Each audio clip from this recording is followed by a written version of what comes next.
we were surprised to, on Monday, the day of the Open qualifier, not be able to start with Brollan because his wishes were somewhere else. And we have been trying our best to support that as much as we can.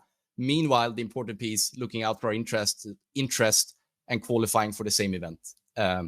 So that's kind of, I guess, what I feel comfortable at this very moment to talk about.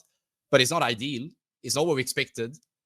There is history there, and there is a lot of respect and love. So it's completely fine. Like it's also business. Like if people waking up in the day and doesn't want to compete and play for a certain team, you have to live with that. Add some fun to your space with Xtrfy, designed in Sweden with focus on quality products built on experience. You're looking at Project 4, their 4th generation of products with super cool colorways to stand out, with matching sets to satisfy with a solid B4 bungee, lightweight ergonomic M4 mouse, the K4 keyboard is fantastic, all of which are performance focused, and finish it off with colorful GP4 mouse mats that are bold in design and smooth on the surface. The retro theme in particular has got the feels. Complete your setup with Xtrfy. No regrets, guaranteed. Fist bumps go to the teammates. I wanna see you fall fast. Win the round. Win the game. Parimatch, your esports teammate.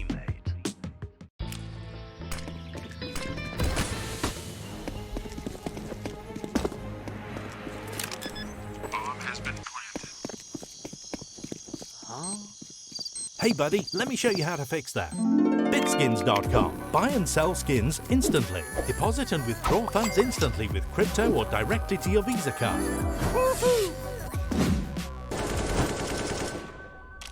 Bitskins.com, the best skin marketplace.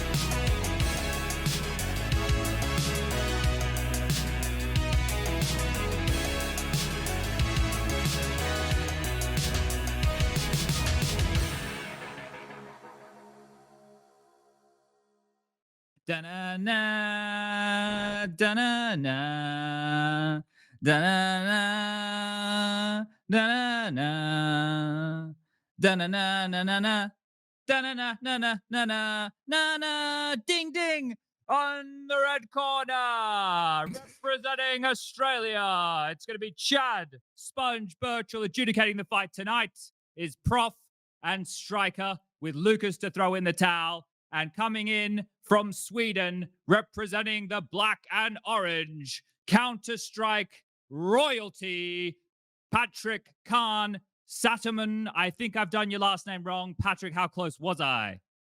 I think you were very much there. Okay, I was trying to channel some Bruce Buffer, but I feel like I was off a little bit. That was pretty good. It was pretty good. I honestly wanted to offer this exact service before it went live, but then I forgot, essentially. That's and I also was thinking about the black and orange corner. Like that was a key detail that had to be included in this. I got it in there. It was a bit more fumbled. Like in my head, it went smoother. It was a bit more drawn out. I had like actually prepped it on my phone. Like I had the ding ding bell noise and shit. But I didn't do that. And what I also didn't do is tell the people at home that this is season 6, episode 9 of HLTV Confirmed. So welcome back to another episode. Baby. Yeah, the sex number. Lucas is very excited about that. So you all know how happy he is on this Tuesday. But ladies and gentlemen, boys and girls, just a quick shout out to our sponsors of the show. You guys saw the ads before. Well, Xtrfy, thank you to them for supporting us from the beginning. Parimatch and Bitskins. So you guys know where to find them. I won't spell it out. I've done that time and time again. But Strike, you're the only one who hasn't said anything yet. This is your time before we throw to the bumper and we get this one underway ASAP. Yeah, excited to come back. I missed out last week. It was a fun one, so nice. Okay, well, that's good. We got Striker back. Lucas, let's go to the bumper and let's start. Let's get this thing underway.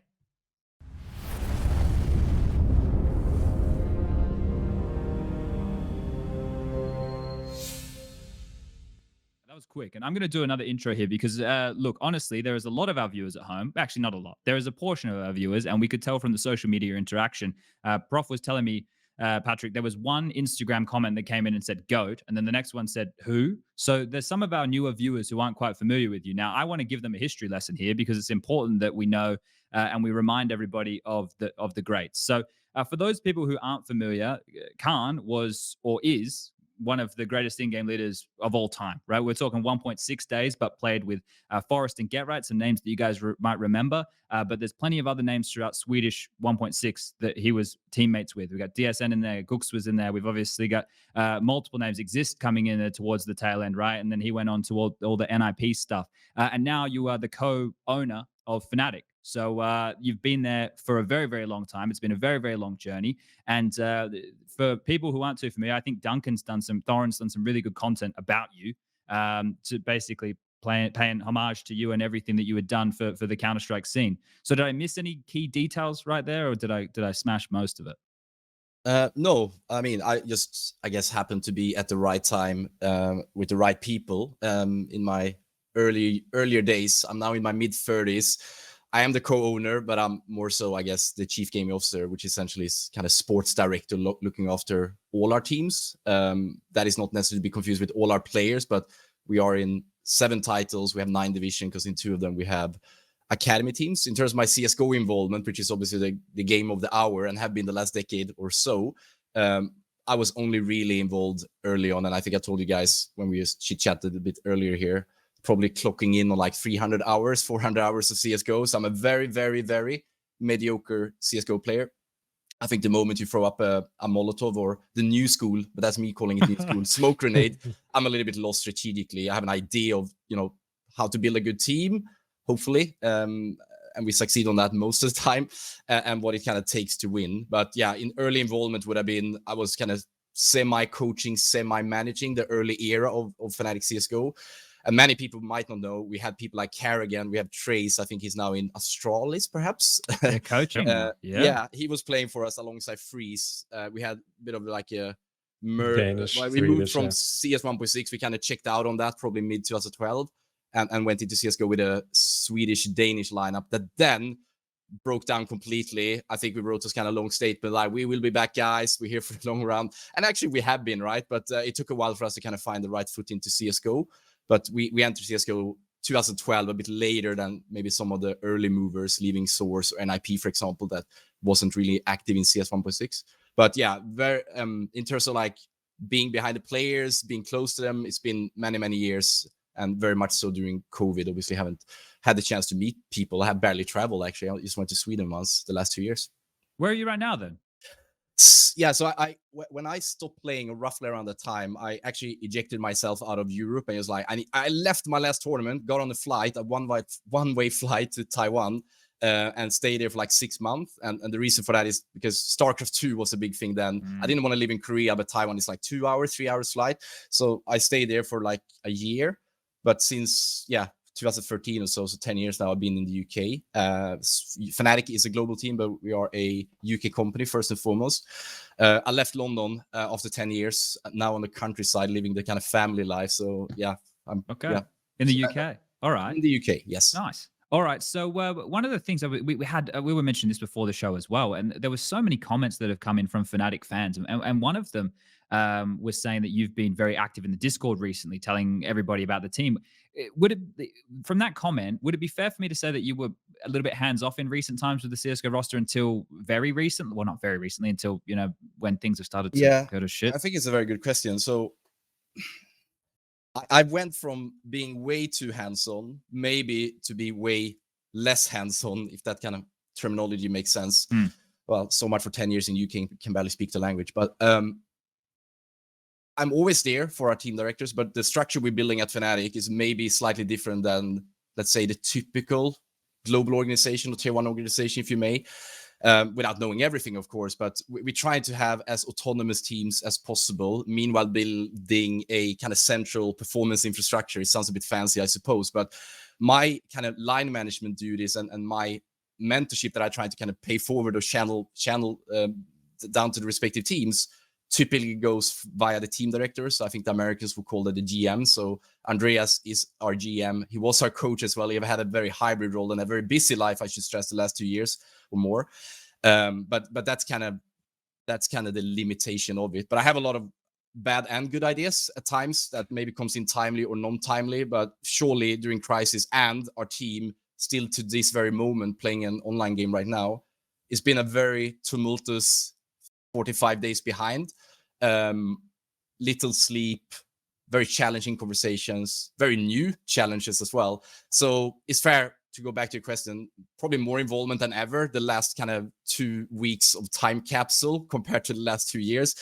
But I love Counter-Strike. I focus a lot on other games as well, but that's obviously where I feel most at home in terms of like just kind of how you interact in a 3D world, shooting each other hopefully in the heads and throwing some grenades in maps like Inferno and Dust 2. But yeah, I'm not an expert on the gameplay.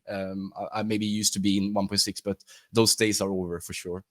It's obviously fair that you have a very good understanding of how the team element of the game should be approached, right? Like you're one of the all-time greats, right? What you achieved with the Fnatic 1.6 roster, legendary to this day, right? But I think where I want to go with this is was there maybe a little bit of you being less hands-on because of the legacy the team had built within CSGO, right? You won multiple majors. Like you had some like early, right? Like you Fnatic was probably one of the most successful teams early, right? So was that a reason that you found yourself being a little bit more hands-off because it handled itself after you got the likes of JW and Flusher in the team? Very good question. I wouldn't exactly put it like that, but there is some elements to that is probably descriptive of the reality and let's say the last 8 years. Similar to I spoke about like when I left my last tournament, it was an IEM championship in March, and I had announced earlier like this is time I would retire. I kind of regret today. I wish I maybe stuck around a bit more, but that's a different story altogether. Got on a flight, left Europe. At that point, and obviously a lot of viewers here are very young and come maybe from CS Source or CSGO, even in the recent years. But don't offend our viewers like that, cArn. We don't have that many Source viewers, all right? They do exist, especially in Australia, Denmark to some degree. But I think it's the word escapism, but me just kind of getting out of the context of Counter-Strike was probably very healthy for me as an individual and my own development, because I don't know if I'm romanticizing, but I do think I downloaded on my 33.6 modem, whatever, back in 99. I think it was June or July, whatever. I downloaded the first very iteration of Counter-Strike, and I checked out of that. What would that be? 13 years later, and that, you know, when you grow up as well, like mid-teenage to mid-20s, like you're a very different person, but you started to also like ask certain questions without being too philosophical or spiritual, but like, who am I? More so I'm a nickname and this kind of individual on a fucking camera playing games in a pixelated game, outdated game. But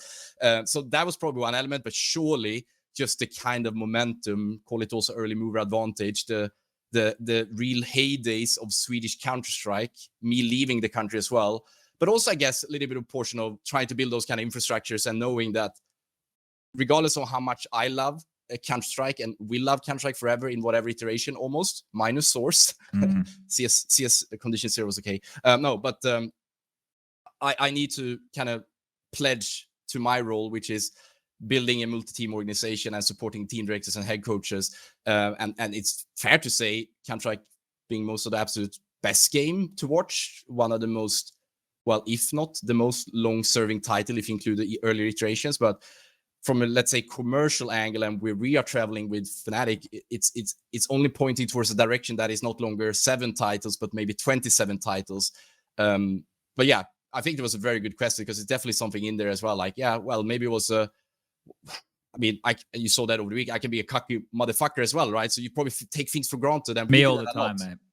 Me all the time. No, I think that's fair. But I think it's starting to take things for granted. It's just like, well, just find a new Swedish player, or we just keep going. And I also think that a little bit have contributed to some of the decision making, even in the most recent years, let's say 3 or 4 years, a bit like, let's revive the kind of golden and flusha magic. We have done, but I'm so torn, and sorry for the longest answer ever, but looking at all the major winning teams from day one, typically they have kind of been in kind of one culture. So I can still respect myself for sticking to Sweden for so long. Yeah. But as a company, and I think moving forward into the more new school and more competitive era and time of esports, I think we're on the right track, but we're doing still obviously a lot of things poorly. That's not only in CSGO, but globally. How much of that was kind of your decision from kind of like the higher level management up? Like, I kind of ask about your role in general, right? Yeah. How much, when did this idea of, okay, we have to move out of Sweden come in, and how much of a part did you play in that? No, I was probably the most determined defender of the idea of let's stick to Swedish/Scandinavian Counter-Strike. Thinking about the good old days, again, looking at the major statistics, surely you have the Navi, they have numerous nationalities, but Astralis era, whatever have we, NIP winning a major, fnatic winning 3 of them, obviously many years ago, and a lot of things have changed since, more competitive, much tougher. But yeah, to answer your question in short, that would be, yeah, I was probably against it for a very long time. But I started to a little bit also what we've seen with Valorant. We got into that title, League of Legends, another good example. And just the gradually larger, but I think we're also responsible of that, but the gradually bigger problems of recruitment in the Swedish market. Yeah, we hope to be an international team. We don't really wave a massive, Union Jack flag and singing the national anthem. Sometimes we maybe do that as well, but we see ourselves as a global team, and I don't necessarily think anymore the future for us is to do that can be the outcome. There could be 5 female players for what I know, but it's not like your passport will define whether you have a future in Fnatic or not. Okay. Prof, you got anything here?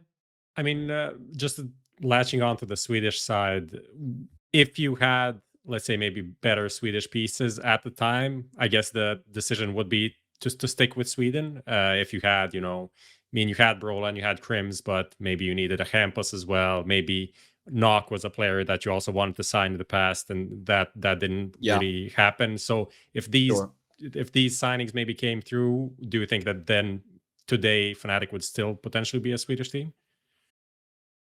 I mean, everyone say the following these days, but if COVID didn't happen, that would have happened.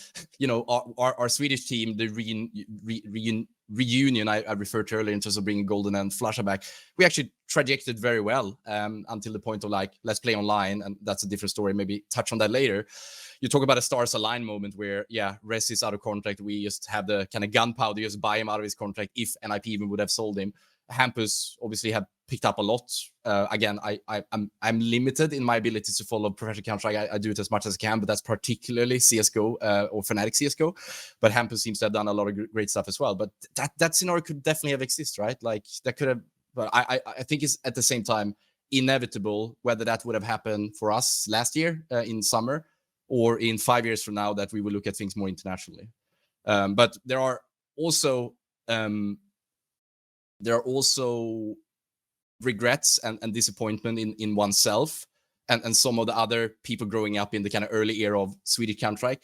I don't think we have paid forward accordingly. I don't think we fought early on in terms of just use an example, but I think some of the Golden 5 guys are doing wonders in terms of really, sharing the knowledge, creating talent platforms. We have a demographic issue in Sweden as well. It's not the biggest nation, but just the early movers advantage where we had the internet connections that we have access to, the amount of skills and knowledge. But people like Fifla moved to America, I moved to the UK, Heaton is doing his stuff, whatever. I think we could have done obviously way much more in terms of stimulate a more organic growth of players. And that is not to take away from all the talent that does exist there, because obviously, NIP is half Danish, I guess now, but you have some really more new school players as well that is kind of following the steps of a Flasha, JW, all of my and so forth. But there's so much more that I could have done better. But then again, that sounds like a bit of a patriotic statement as well, and that is contradicting what I'm talking about international Counter-Strike or international teams. So I'm a bit torn, I guess.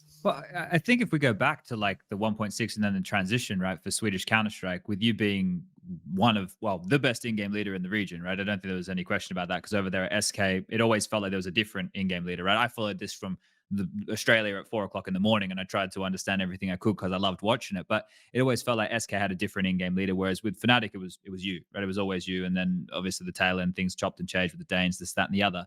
But that seems to be the issue with Swedish Counter-Strike compared to Danish Counter-Strike. Danish Counter-Strike has a lot of people who want to be leaders, right? I know Hunden is a little bit of a dirty word these days, but what he did for the grassroots of that scene is massive, right? The likes of Berry, we could go have a massive laundry list of people who were in-game leaders and help nurture the next generation, whereas Sweden, that seems to have been lacking until you bring in a Hampus, right? And you guys had Golden come, but he came from your original academy team, right? He was part of the original Fnatic academy team back before Valve kind of put a kibosh on that. And then you had Flasha decide, and he wanted to do a little bit of it. Pronax kind of, he disappeared. So leadership, would you say that would have be the biggest issue with why Swedish Counter-Strike hasn't been able to have consistently plentiful teams? Yeah, I think that's definitely a factor, but I wonder what is kind of the upstream factor at the same time, because you mentioned some of the names that definitely have it in terms of like bringing a Swedish roster together and making it an international viable or at times viable team. But could it be stuff like entrepreneurship? Could it be stuff like SK and fnatic and an IP to some degree? But that was kind of like back and forth in terms of that roster just going kind of as a pinball between those teams. I don't know all the kind of matrices that they jumped up and down, but the monopolistic, if that's the word, situation that existed back then maybe prevented, or I think it's entrepreneurship, because just pitching another Lions was this kind of like tier 1.5, tier 2 team, had threats now at NIP, a phenomenal guy, one of the most humble and best teammates I ever played with, by the way. But yeah, what if you had a few more of those? And I'm only wondering because I'm not sure, but if Denmark had a few more, let's say, progressive team owners, or at least people that are trying to build an organization and taking things forward. I'm not going to name some of those teams, but I think there were more of them, whereas a lot of Swedes just fucked up, you know? And again, there was foreign interest as well, investing in Swedish Counter-Strike. So that is also an angle I think we should think about in this regard.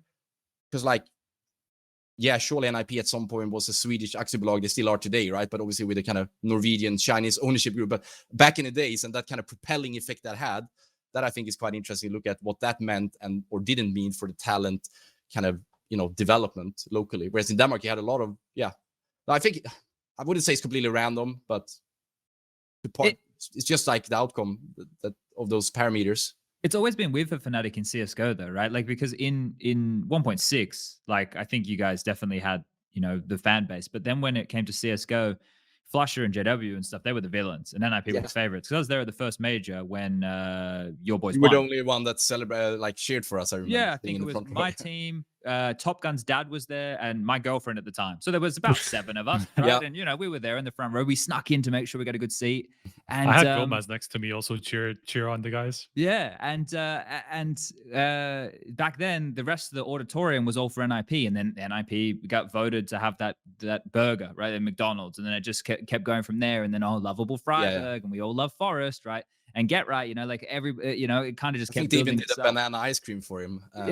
So for you guys, do you feel like you got the bung end of the deal as far as the Swedish fan base went? Like, do you feel like you should have had a little bit more, you know, a couple more Swedes flying the flag, or you just think that's just the way it goes?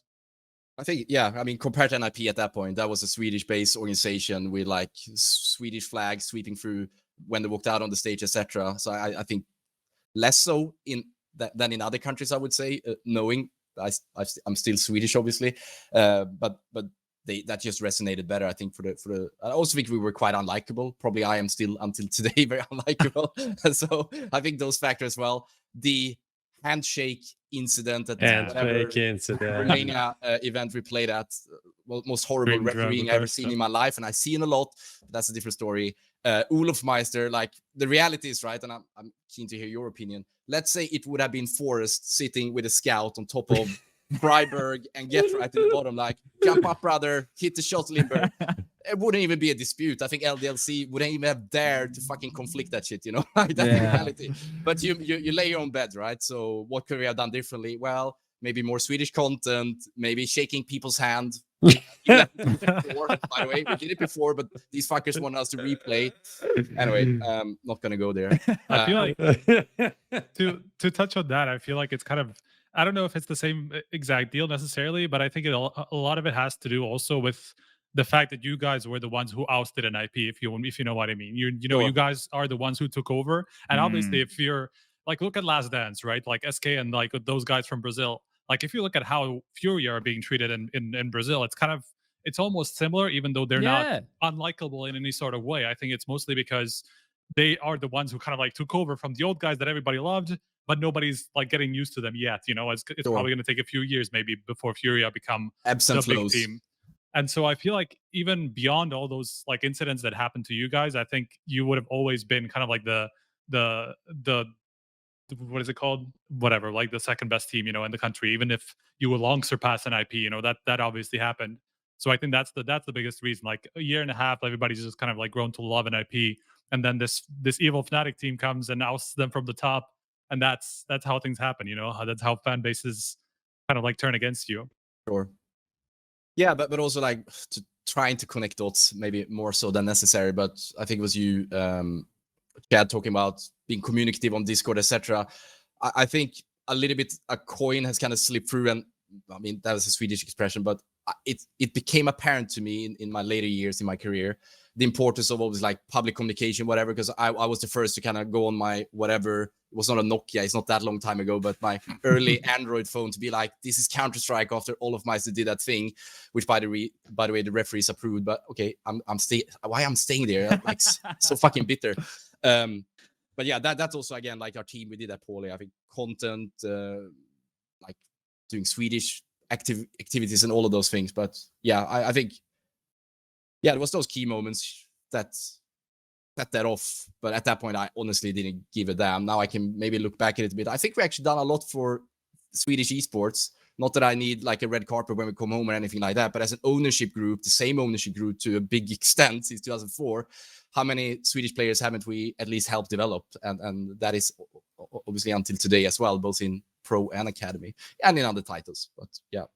When we were talking about Sweden, just like there's this notion about Swedish players nowadays, or maybe even like the last 5 years, that they're kind of lazy, entitled, don't want to work hard. And now that you're kind of leaving, I'm not saying you're leaving the Swedish scene, but it's not your primary base anymore, at least for CS.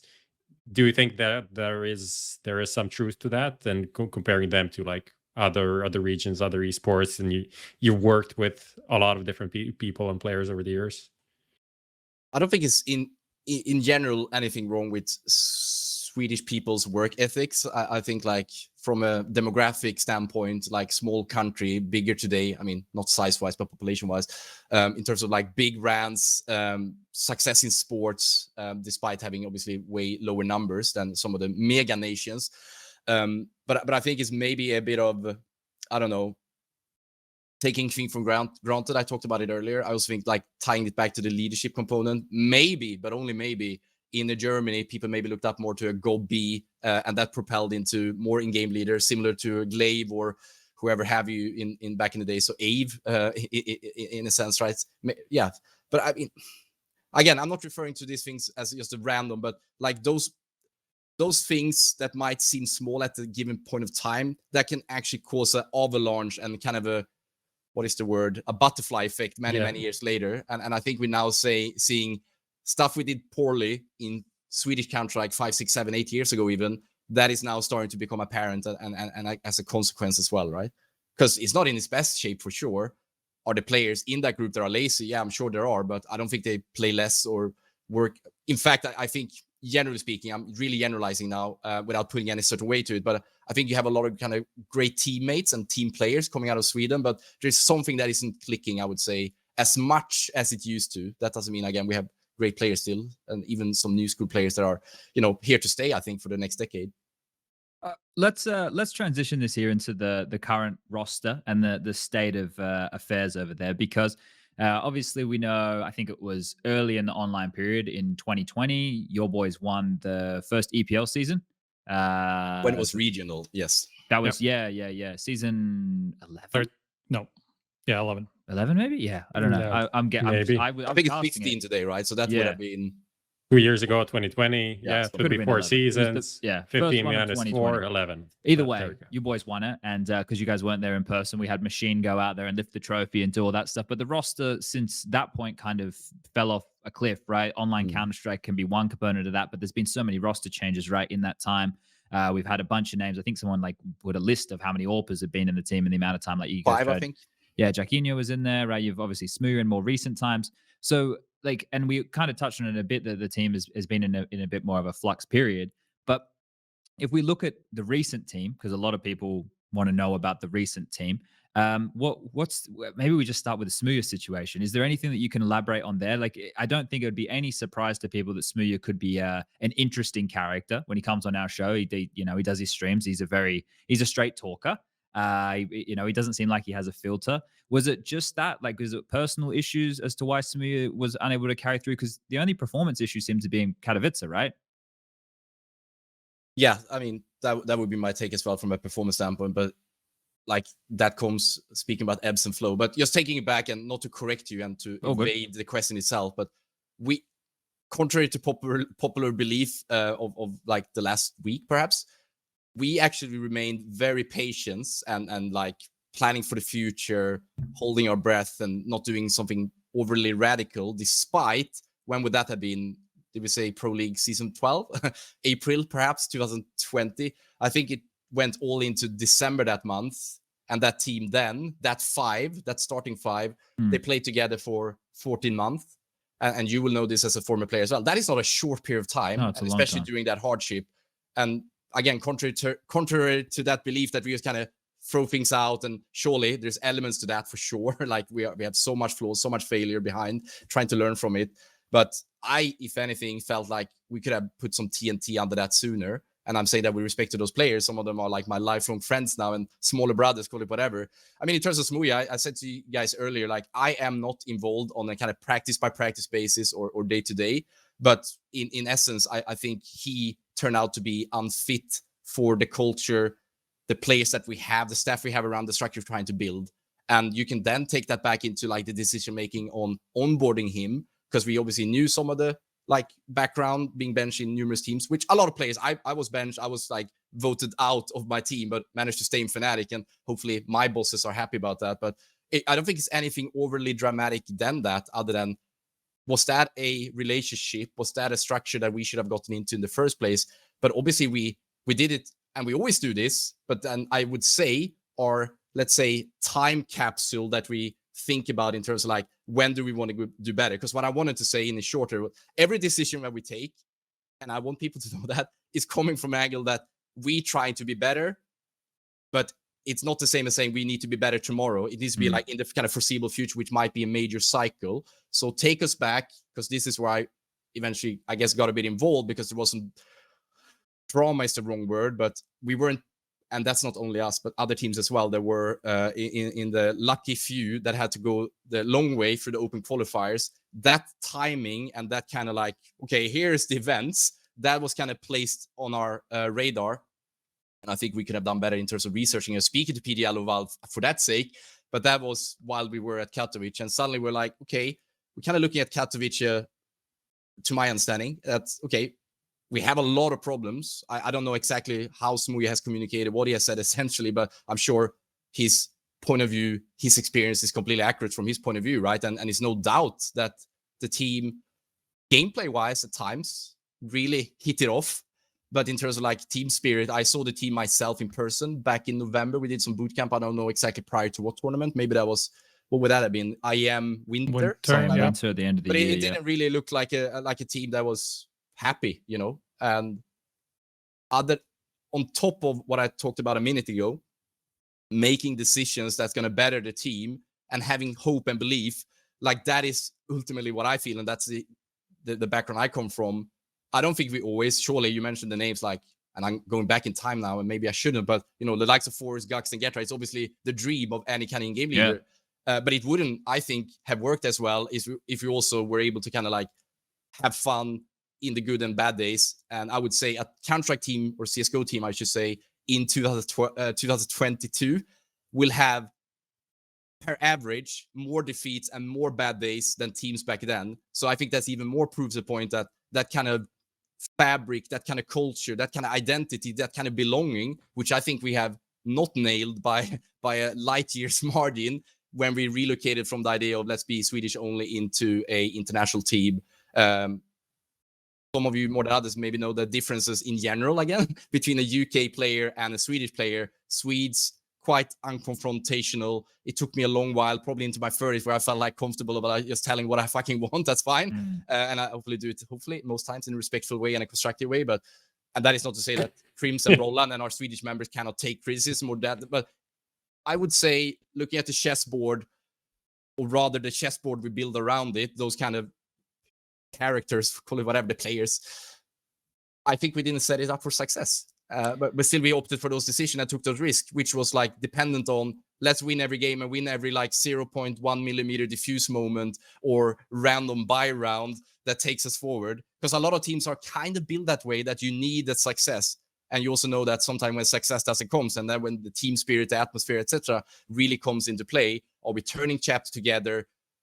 The best state, the quantum state, whatever we call it, is when everyone is celebrating the wins in the same way, but equally shared responsibility and the fucking disaster and the shittiness you feel as a loser when you lose a game. But when that is a bit off sync, I think that's where, magic doesn't happen any longer. So a long way of saying, it's nothing against smooya. I think we just didn't set the structure up accordingly. He could have, like everyone else, had done a better job. And I'm sure his experience and his thoughts to it, that kind of makes sense, right? Because it was a short period of time as well. What was it, 4.5 months? I think you guys had him on like a 3-month trial, and then it turned into it was like a proper contract, wasn't it? Someone verify for me. I wanted to ask about that actually, because obviously, if you see those problems early on, and maybe you see this is not working out culturally, and maybe this is where it's leading, maybe this is probably not the right fit. I was confused, and I think a lot of people are confused about why smooya was offered the long-term contract. He got out of it since, so obviously you've resolved it in some reasonable way, right? But I'm just curious about the decision making. I'm happy to enlighten you, but I also need to be boring and corporate, because we have a contractual agreement with someone, and how we do our contracts is a little bit of our business and the other parties, or the parties as a plural.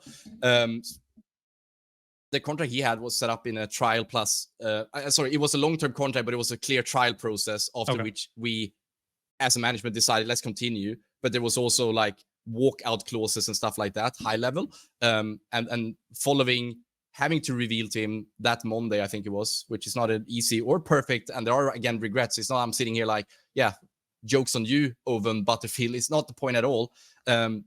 He wanted to immediately go back to playing the same kind of day, and we, together with his agent, or agency, I should say, Prodigy, just came to a conclusion, which is like he's becoming a free agent and can move on with his career.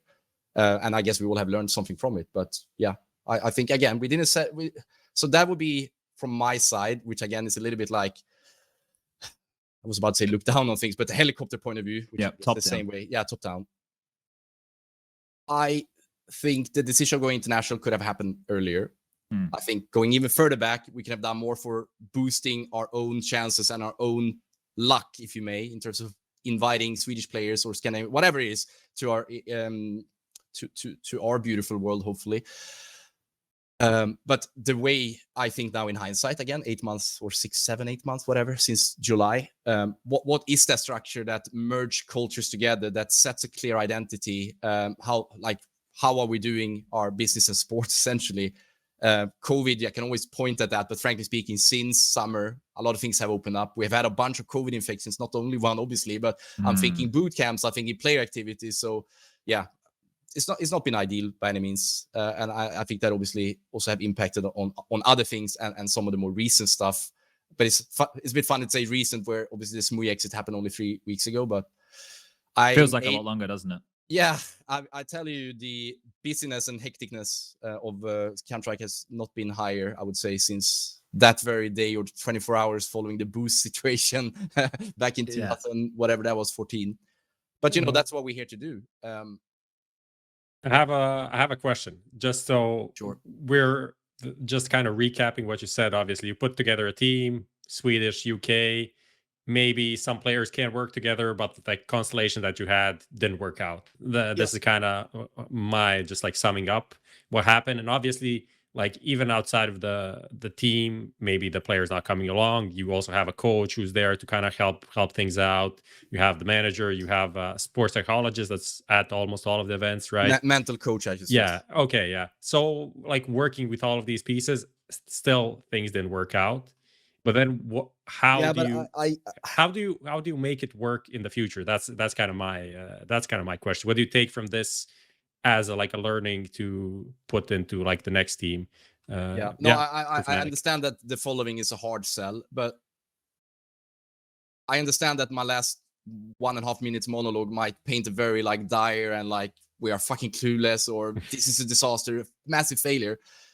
That is actually not the message I want to convey. I think we have encouraging and positive conversation at the same time and have a positive view into the future. So again, the decision of going international, I think it's check on that. Like we're doing the right thing. But again, like speaking about the details, should we keep Counter-Strike as it has been? I would say the last 15, 16 years, I traveled like 150 days back in the days. going back to my kind of boy room, eating my mom's food, getting drunk in the weekend, perhaps eating McDonald's. Not saying that our guys are doing that today. I think they have all the money and resources they need to get their own flats and whatever. But point is, should Counter-Strike teams be operated in that kind of more traditional esports way? I think there's merit to that idea of like having life, meanwhile being as busy as you can be as Counter-Strike, because it's very abnormal. And I have the benefit of knowing that compared to other ecosystems where League of Legends is obviously more linear. So is Dota, is more predictable, is less random in a sense. Like, okay, I got qualified, now I play tomorrow. Literally, our guys now play like 45 days in a row. That includes practice, I should say. But what is that? Is that like, let's bring the team to London, or at least do that partially? Is that spending hundreds, thousands of dollars into team bonding and more staff members, etc.?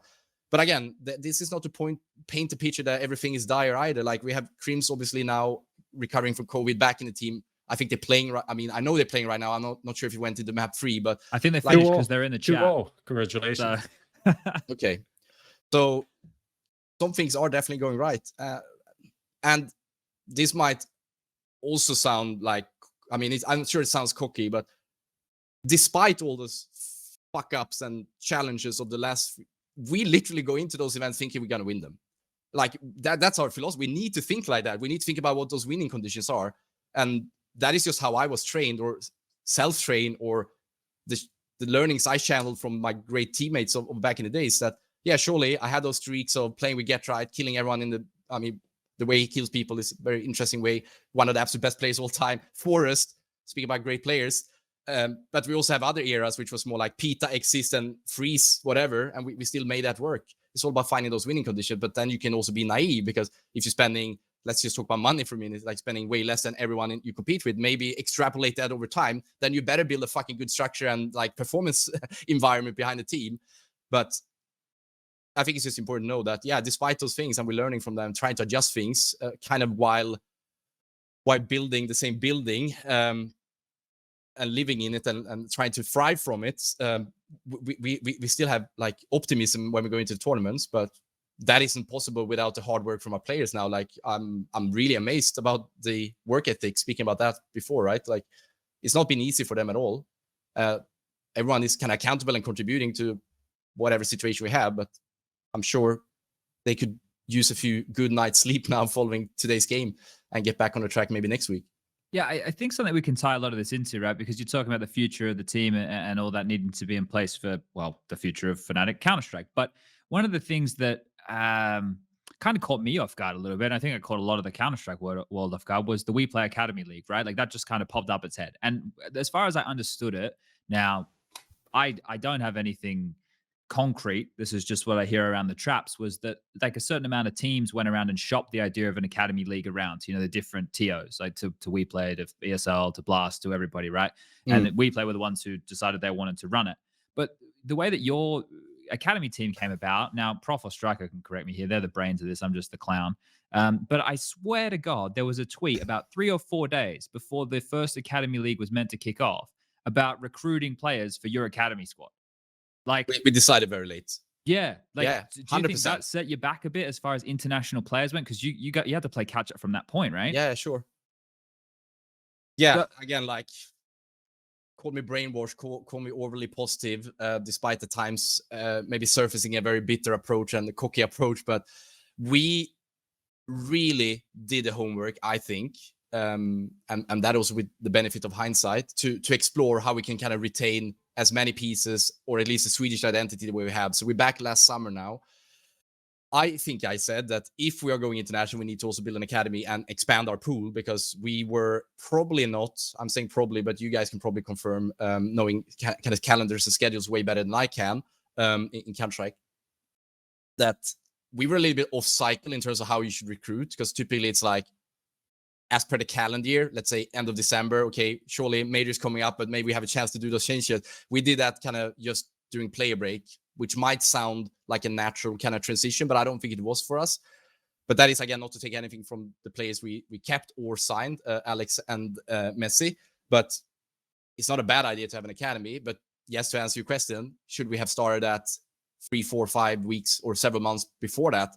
Although I think we did have some learnings already from when we did it 2016, 17, and 18, if I'm not completely mistaken. JG walking and all those kind of guys. Oh yeah, JSR, Plessen. I think some of them still are playing, some are not. Bolton, I think, was one Bolton of the as names. well was there. Golden was there. Yeah. Andreas, our current team director, came from that as well. So yeah, it's definitely accurate. That maybe looks a bit random, but it was better than not doing it. If that helps. Yeah. Yeah. Okay. So I think a lot of people in chat are very, very curious about everybody's favorite babyface killer, Brollan. Now, I don't know what you can say. I don't know what you can't say. But we have been reading some rumors that maybe NIP are trying to sign the young lad. Is there anything you can talk about? Because after smooya went, then Brollan quickly found himself on the bench. Yeah. And that's a bit of a curious one, right? Because as far as franchise players goes, you had Crims and Brollan, and that would that's two studs, like still to this day. Like Crims is still a stud, and like Brollan is still up and coming. So what's kind of going on with this situation? Yeah, I think he's the kind of promised son of Counter-Strike Revival from Sweden, right? Yeah, so, sure. And also a player we are extremely proud of. Everything is done for us. We, I think, now sign him, what would that be, 3-4 years ago? Acquired him from over 3 years, I think. Maybe Red Reserve. Looking at rating, I think he's been the best performing player in that regard. I think he has, a work ethic like I think this is the best workhorse you can think about. You said it yourself. I need to kind of choose my language. I need to protect my tongue, or like confidentiality and boring things like that. But let's take us back to summer last year.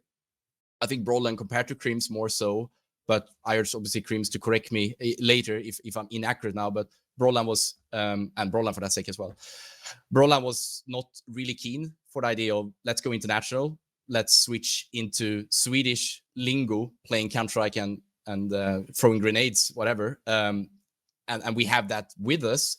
There is also a context to have in mind that 6, 7, 8 months before that, there was I'm not going to disclose which team, but there was an acquisition attempt that we were open to because he wanted to pursue that.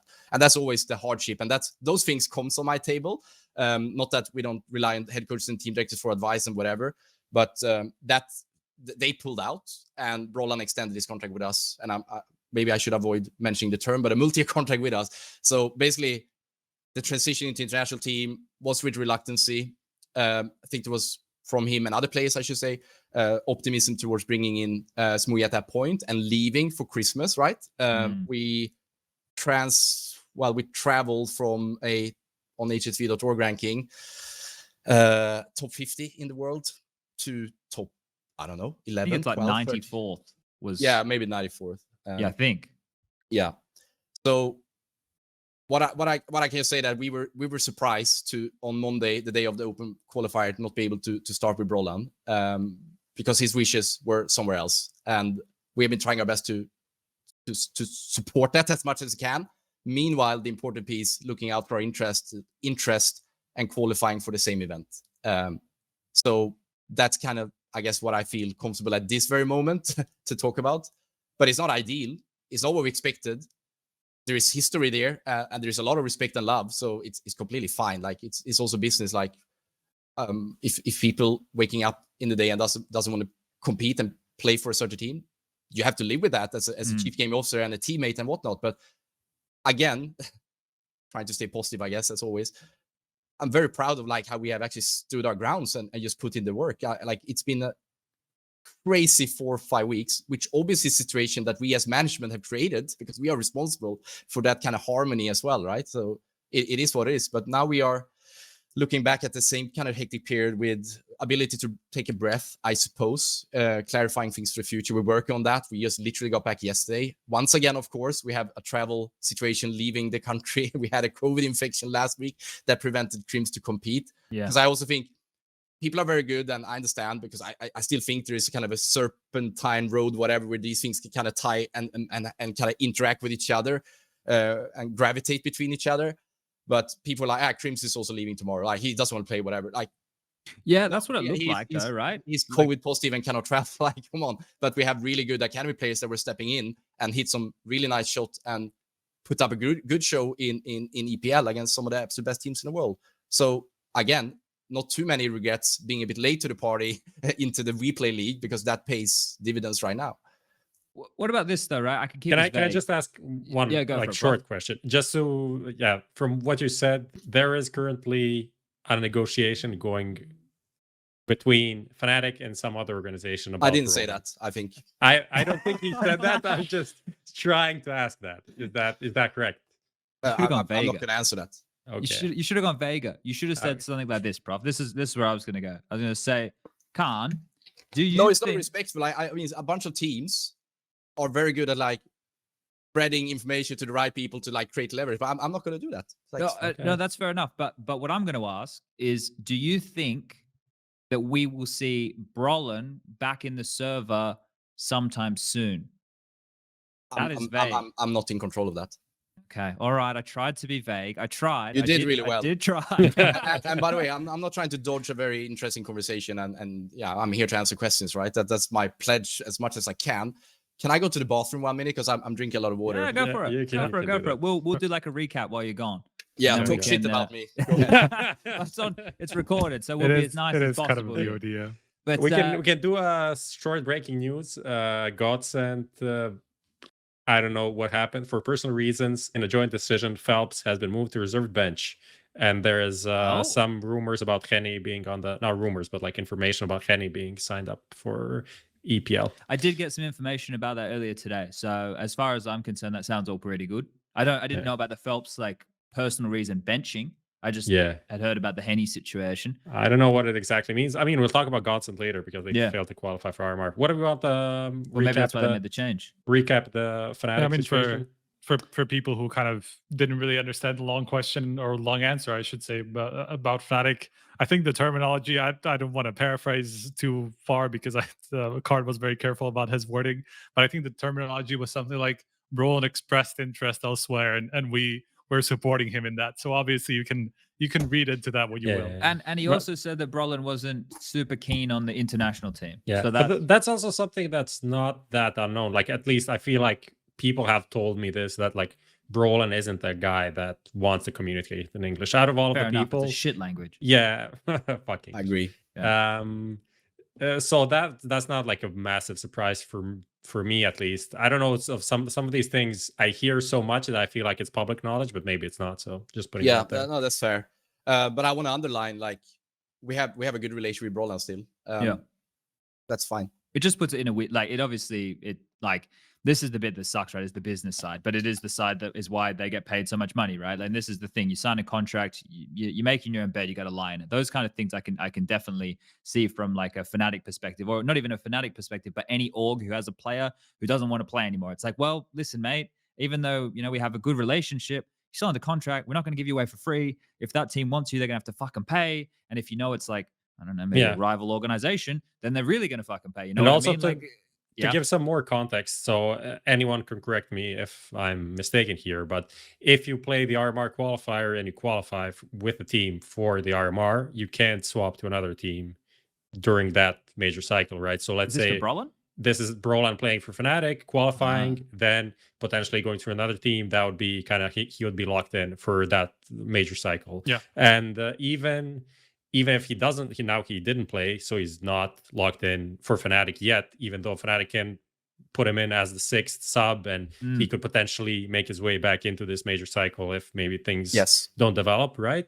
Then even the team, let's say NIP, who have a spot and didn't have to qualify, they also have some sort of date when they need to submit the whole roster, right? So that is something that's working in this hypothetical negotiation that is potentially happening. That is something that's like going against NIP, right? They have a deadline that they need to like sign this player before, because if they don't, then they might as well wait like 2 more months or wait until the player break and do it after, because this is obviously this is the big shit. This is the major. Unless I was gonna say, like, the pledge, we don't always succeed in the following, but high level, why we exist is to help players to become better. That includes as their individual players and as teammates and representative for eSport and Fnatic. We will also do our best to manage the team and the players around you. That might actually go against you in a future state. That's just sports. I think if Fnatic Pro Gaming, the department I look after, is month after month, year after year, across the tides is just doing poorly, I'm sure there sits someone above me or on investors and board level like, well, this Patrick guy, maybe we should get rid of him. That's just the nature, right? And sometimes I feel that kind of concept is just misunderstood in esports and very normal in the world of sports and business, I would say. The third leg of that pledge would be that in the event you want to seek yourself somewhere else, we will do our absolute best, but we will not sacrifice the other two unless we really have to. I don't believe, and that's same with love, friends, whatever. I don't believe in a relationship where you're not just happy. And that is not at least what I got into esports. It was just because I just loved playing Dust 1 at that point for, 24 hours minus sleep for a very extensive period of time. And, life goes on. There's a lot of great teams, a lot of great players out there, but those kind of free pledges is like quite, important to us at fnatic. It's very misunderstood in our game, I think. Like, a lot of people think, the player should just be able to go wherever he wants, but you're also getting paid a shitload of money every month, right? Like, to actually be a part of this team. There's a lot to it. There's an awful lot. I'm not saying we are necessarily paying, because I'm sure there are bigger numbers in other teams, but I'm sure they're getting paid pretty well. From day 0 to today, I don't think there's a single organization existing on this planet that has spent more in Counter-Strike. I literally think that's the case. But obviously that is with the benefit of being early movers and whatever. But yeah, I do think what I'm trying to say, I guess, is we're taking okay care about our players. Sure. This is the next one that I think is quite interesting here, because you had Regali attempt to qualify with the team from the first three. Yeah. And then Poison came in. So I think it was Regali was sick, right? And that's why was that why Poison came in? Did I see? No, you probably. I understand these things can be confusing. I also do think that we could have done a better job between the sports department and the kind of PR, or I wouldn't call it PR. They would call themselves the studios and the content team of fnatic. But I think we could have done a better job on that. But to my knowledge, other people can correct me later if needed, but it was not an illness thing. It was just, we have lost 3 qualifiers. We got really close in some of them. It's a fucking bloodbath, by the way. And so people are really seeing best of ones. And I don't remember exactly. Maybe I've intentionally forgotten, but I think we lost in previous open qualifiers. So we arrive at Saturday. At that point, 35 days of like hard work. We have had very limited, for those reasons mentioned, limited time to kind of gel and build strategies. Oh, whoops, Ancient. Well, we better stay close, call some radio commands and see what happens. But yeah, not the best situation, but a situation we felt, thinking about coin tosses. I'm not trying to minimize a person to a coin toss necessarily, but let's get some fresh blood in. Let's get some experience. Regali is a phenomenal guy. I think he is fnatic material for both short-term, mid-term, and long-term. The exact status of Pro versus Rising, that's our academy. That is a bit TBD. He also has school. I think he's 18, lives in Denmark and doing his last exams. But obviously, we picture the world, and that ties back to what I talked earlier. We thought at that point, leaving, or removing smooya as a starter, that we will qualify in Opens 1. If we don't do that, we do second one or third. But then obviously get to a very dire moment, which is like, okay, what is the outplay that we can think about now? Just kind of shake things up a little bit. And there comes Poison all the way from Bulgaria, and I'm happy with that. But I think it's also like maybe unearth some of the, because a word I've heard a lot recently, and I think that's fair. I mean, that's this industry, right? That people should have opinion about teams that are competing and trying to be the best. We could probably have managed like the roster windows better. We can have had more like tier 1 names or experienced names in our so-called shortlist. But yeah, we did that on the 4th qualifier, and one of my more stressful moments, I think that was a Sunday 2 weeks ago where we played against Fate. I think they're East European, and that was crazy, that game. Like, it was not maybe beautiful Counter-Strike, more so for them because they are a lower ranked team and generally have less experience, but we made it work, and we set ourselves up for a bit of a momentum. We went into EPL. Crims got ill or couldn't travel due to COVID, good old COVID. And here we are now. Crim's back, but yeah, we see. So is Poison part of the plans for the foreseeable future, or is that not something? Yeah, he is? Yes. Okay. So I think compartmentalization, if I nailed that word correctly, has been a leading word or keyword for us of the last 2-3 weeks. That's just simply how you need to go things. But we're also an organization, I probably have said it several times, that we think about the future, we're planning ahead and whatever. But I think the way people should think about Fnatic CSGO right now, and that is not to put pressure on our players, whatever, because again, trajectory is okay, stabilizing to some degree, more work to be done, more maps to play, etc. But we just need to think a little bit like, end of major cycle and see how things goes. And before that, we have a lot of exciting stuff. And hopefully also after that we will. But we see. We are in Group A as far as I'm concerned. That's a very tough group. Yeah. So, yeah, it's not going to be easy. It's going to be the hardest test ever, I think. So far. I think... So, yeah, go for it, Striker. Yeah, I was just going to ask if we can expect any more surprises, I suppose, and like that, because I think I'm not 100% up to date on the actual rules, but I'm pretty sure whoever you qualify with, which you've already obviously done, you kind of have to play with, unless there's like the substitutes switch out. You can do, I think, one change per every step. Yeah. Going forward, but yeah, I think you understood it right. Yeah. Okay. There you go. So then, like, basically, you cannot. And we obviously make to any match more these than one things switch. with other tournaments as well. Because surely a major is a major, but at the same time, we want to go into playoffs of EPL now. And again, with the benefit of what would that be, 3 weeks of preparation practice, just see if we can kind of repeat. And again, not to disqualify myself completely, but I felt the tactical and timing and the team play was shown. That was incredible. It was a delta between that and previous iteration in a sense. And that is, again, not to take anything, but something just happened, I think, over at EPL, where it was like, nothing to lose, shitty situation, let's work hard, let's play as a team. And Alex, I think, showed a lot of great leadership. Not that he hasn't done it before, but a little bit of new, maybe re-ignited Alex in a sense, that also got the benefit of working with 2 players that is playing the first international event, more or less, right? But yeah, we grinded it through. But yeah, it's fair. Like our kind of weird interaction, Chad. Like obviously, we were playing against G2 with a kind of crippled lineup in the sense that the in-game leader was suddenly not there. But at the same time, we refer to stand-ins and whatever temporary. But it's still fnatic on that server. It's still the spirit we're working on. Like what can I say to that? Like those players, Banyu and Pepster, has been with us for, in esport terms, quite a long time. Yeah, I guess from your perspective, it's your brand, right? But from our perspective, and I don't want to speak for Prof and Striker here, for us, when we go, look, I'm going to be honest with everybody right here. Group A of EPL was dog shit. It wasn't a good group of Counter-Strike. It was bad CS. It wasn't good Counter-Strike. I think the team that played the best Counter-Strike was probably NIP, who topped the group, right? And then I think it was Entropiq just after that. But I think the rest of the teams, like LFO, their whole storyline is they're here to try, you know? And then there was obviously it wasn't high tier Counter-Strike. We're moving into the next group, which is probably the group of death, which is going to have really good Counter-Strike, right? We're going to have 5 teams. We've got Vitality, we have Ents, we have FaZe Clan, and we have Outsiders, aka VP. But they're obviously going by Outsiders because of the whole Russian situation. And then Sprout is the 6th team in the group. So this group is going to be highly contested. But this is where we can actually I just want to ask one more question about the current roster, and you probably can't answer this for me right now. But I wanted to ask because look, no offense to young Pepsor, he did his best. He had a couple of good maps. Same with Banjo, they had 1 or 2 maps where they showed that they had some merit. But would the team be looking to upgrade Pepsor into a more stable name for the playoffs and the RMR coming up? Just say JKS. Just say JKS. But Justin's gone home. Justin ain't playing. I can tell everybody that. Like, unless cArn's going to offer Justin like a shitload, like he's going to take some time off. Like, I can tell everybody that right now. I can give you that official right now. So we haven't had much success with players seeking financial gain more so than like.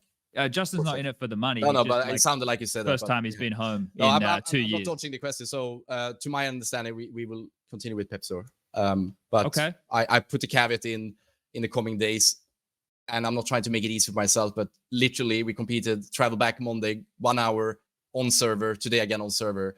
We obviously, as a management, because we are not on the server, we have those discussions, but actually pleased about Pepsor's performance. I don't think he was put in an easy situation. Is he a JKS? Is he insert any kind of tier 1 FA that has achievement, winning majors or tier 1 events? Maybe it's not, but we're going to do the absolute most we can to support him. That's both continues as a pro, or I say pro, but in our pro team as well as the rising team. Okay. But yeah, I mean, this is also, I know we want to transition to something else, but me leaving my own play days, I inherited a point of view, which was like players knows best on everything. Okay. And that hit me quite hard, I think, in terms of my own kind of management skills and decision making. Not to say that we did poor decisions. I was completely clueless because I think I contributed in the early era of whatever teams I managed back then. But the more I kind of go about life, also entering maybe a generation that doesn't have the same kind of sports upbringing and the, you know, locker room coaches. I mean, that sounded weird, but you know what I'm saying. No, like just being a part yeah. of a team, that propels me to a place where like, I think we on the other side as an organization, and that's not only Fnatic by any means, but we've become much better at helping players to get better. But because back in the days, and not even that many years back, it was like salary, mouse pad, t-shirt, tickets. Now that list goes quite long, and I'm not going to bore people and try to throw in fancy performance word, but we're getting better on that. But also the talent pool and some of those platforms, think about FPL, think about ESL Pro League in Sweden. It's a lot of great talent out there, and think about paying forward. That doesn't mean that Pips will become simple tomorrow, but it's actually very encouraging. And I think, yeah, the academy idea, which we now have in both League of Legends and CSGO, is one that people should expect us to have for every team going forward. That is not to be confused with, I think Astralis talk about like 10-man roster, whatever. I don't necessarily think like that, but more so like helping players and seeing where that takes us. Yeah, surprisingly, you might not think this about us here on HLTV, but we're fans of like the academy teams and actually having these options and opportunities and future proofing, right? Because that's what you're doing, right? You're making sure you get a stable in case Brollan wakes up one day and says he doesn't want to play anymore, right? That's exactly what this is for. So you don't have to go out and do these multi-million-dollar fucking buyouts and all this nonsense and play these ridiculous games. But where we're going to transition to now is, so this is where and I once again, Prof and Striker, you can nod along or you can shake your head, but we're not fans of the partner team situation. So Counter-Strike, and through your experiences in the early days, it has been open circuit, right? And only in the recent couple of years have we moved into partner teams. Obviously, with the Blast situation, there was the Flashpoint situation, and obviously the Louvre agreement teams. Now, I can see why the tweet that I made, you would have assumed it was just directed at Fnatic, but it's definitely not. Didn't. No. It definitely wasn't just directed at Fnatic. It's directed at the entire concept of it. Because in recent history, if you look at a team like Gambit, for example, they're the zero to hero. They're from absolutely nowhere to being one of the best teams in the world.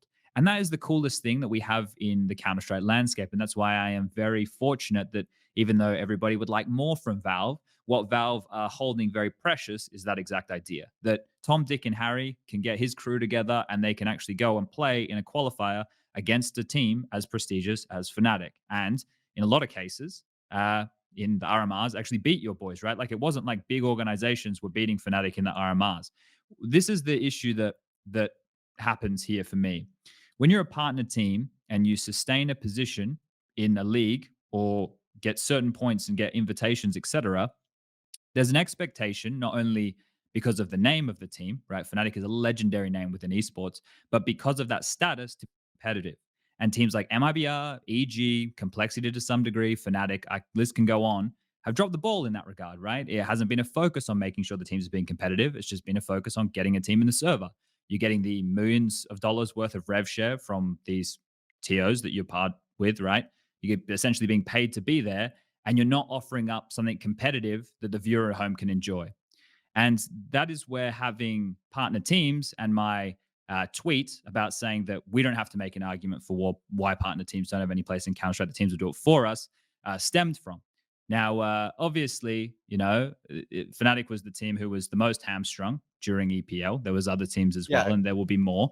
But the reason I took issue with the retweet, now, first of all, that was a shit day for me. You know, I'm not going to make an excuse. I was just feeling a little bit under the weather, and unfortunately, CArn, I took my frustrations out on you. I've been pretty good on Twitter lately. You might not know. I've been pretty good on Twitter lately. I've been holding it in, but then I got a little bit upset because, to be honest, like, I understand that from a team perspective, right, of an organization of Fnatic, we're putting out Team Fnatic and they're working hard and they're doing all this good stuff. But realistically, for where the team is in everybody who's a Counter-Strike fan's mind, and the team that was offered up, regardless of how the results went, right? Because obviously, you know, that's hindsight's 2020. Sure. It's not of the, or at least it wasn't of the Fnatic name, right? So I probably need to get to a point with a question here, don't I? No, but maybe I can speak a bit freely. Of course. To the matter. So where to start? So inherently, literally sitting in front of you guys, fine gentlemen, as a team owner and as someone that has been in Fnatic for 17 years, of which we've been in Counter-Strike in different iterations. But yeah, I'm biased, right? So that's fair. Let's just put the record straight. Do I think your description of, well, it feels a little bit that we're looking at maybe a different reality. I'm by no means just looking at zooming in on now defined as, let's say, the last 3 months or whatever that maybe leads into what is it, EPL season 15. I think we deserve to be there. Looking at our world ranking, thus are the random elements of like changing roster, etc. few days before, can that create like, well, do they deserve to be here, etc. But some of the stuff I think you said in the, well, it was like statement, less so a question, but you can unpick some of the pieces there and maybe answer them. Hopefully I do that in a somewhat fluid way, and let's keep the conversation going with more questions. But if anything, the partnership and the Louvre agreement and its trajectory is incentivizing us to be better today and more so be better tomorrow and having a certain predictability, then we can sit here probably almost until end of time, whether, and I don't think it's a franchise. I don't know if you use franchise, but I think you and I did in our DMs, whatever. I don't see the Louvre agreement and EPL as a typical franchise arrangement. You're probably surprised here, but we're probably more aligned than you think. Do I think that you should have teams that are poor representative of competitive Counter-Strike, season after season, time after time, just kind of bombing out, not reinvesting, or just making poor decisions, just putting 5 superstars together and without an in-game leader, without a gaming facility, whatever? No, I don't think that at all. Do I feel ashamed as a partnership team and us playing in EPL? I fucking don't, because I don't think, even with the old format, without the partnership team structure, which now I think is 14 out of, what is it, 24 teams that gets like the spots. I think it's more. I think it's more like 16. Yeah, I think it's 30. I think it's 15 now plus ESL. Or if you include the challenge. Oh, that's the play-ins teams. Yep. Yeah. Oh, what's it called? Conference. That's it. Conference. So many different or challenger. names. But again, like that maybe speaks a bit to how involved I am on the day-to-day on Counter-Strike. But we together with maybe Astralis and Navi, and I'm not here to be like, oh, that very game on Cobblestone in 2014 should result in us getting a spot now. But high level, we have been really a good league citizen in EPL since its origin, winning the first season, winning the European side many times. Last time, obviously, 2020. But we have not been like G2 or maybe, I don't know, I don't even want to throw out names, but we have never been in what would have been a relegated position. So how can I sit there and obviously a little bit with a smile on my face, maybe 2 beers down and being quite happy about life that moment, just to, I know, Chad, that you speak about more teams and more the wider concept of should you box in and protect teams against all this kind of new wave, new entrepreneurship, new passion. Yeah, I think we are more aligned than you think on that. But I also do not know, and I don't know what's public or not, but I'm happy to at least share that we are contractually committing to perform. And if we do not perform in a very short period of time, we will be thrown out of the structure. That was maybe what Flashpoint, but they were way more a franchise. It was 2 spots out of what 12. I mean, they failed to maybe sell the spots, and now that is history. But that was like a tax or something like that. Well, let's do some journalism. How many of those teams paid any tax, and where the fuck that money ended up? I'm not here to shit on Blast either. We're not a member, but I think that is more locked in. You have like we playing qualifier to qualifier to qualifier, something along those lines. Yeah, I'm pretty sure that's pretty accurate. Very accurate. Yeah, that's pretty accurate. I want to say, what I want to say from a team owner standpoint, I know bias and all that, but the predictability, I think, allows us and the other Louvre team to invest into Counter-Strike long term. And then people like yourself, or through the test of time and the benefit of looking down the road or looking back at the road, 10 years from now, what are the macro consequences of having some form of consolidation and allowing people like myself to, in board meeting after board meeting, talk about like Counter-Strike has a trajectory, play base, the demographic of the player base, those boring things that maybe people like you, or I don't know, like you don't need to think about it right now at least, but we have a lot of opportunities to invest in all sorts of titles, and us, again, being in the title for so long, and that doesn't give us the merit to just play and just like leverage from a franchise and be completely shit and spending $10,000 a month. We actually do not, and we get incentivized to invest, and therefore also, and it's also like a Premier League model, which is if you perform better, you earn more.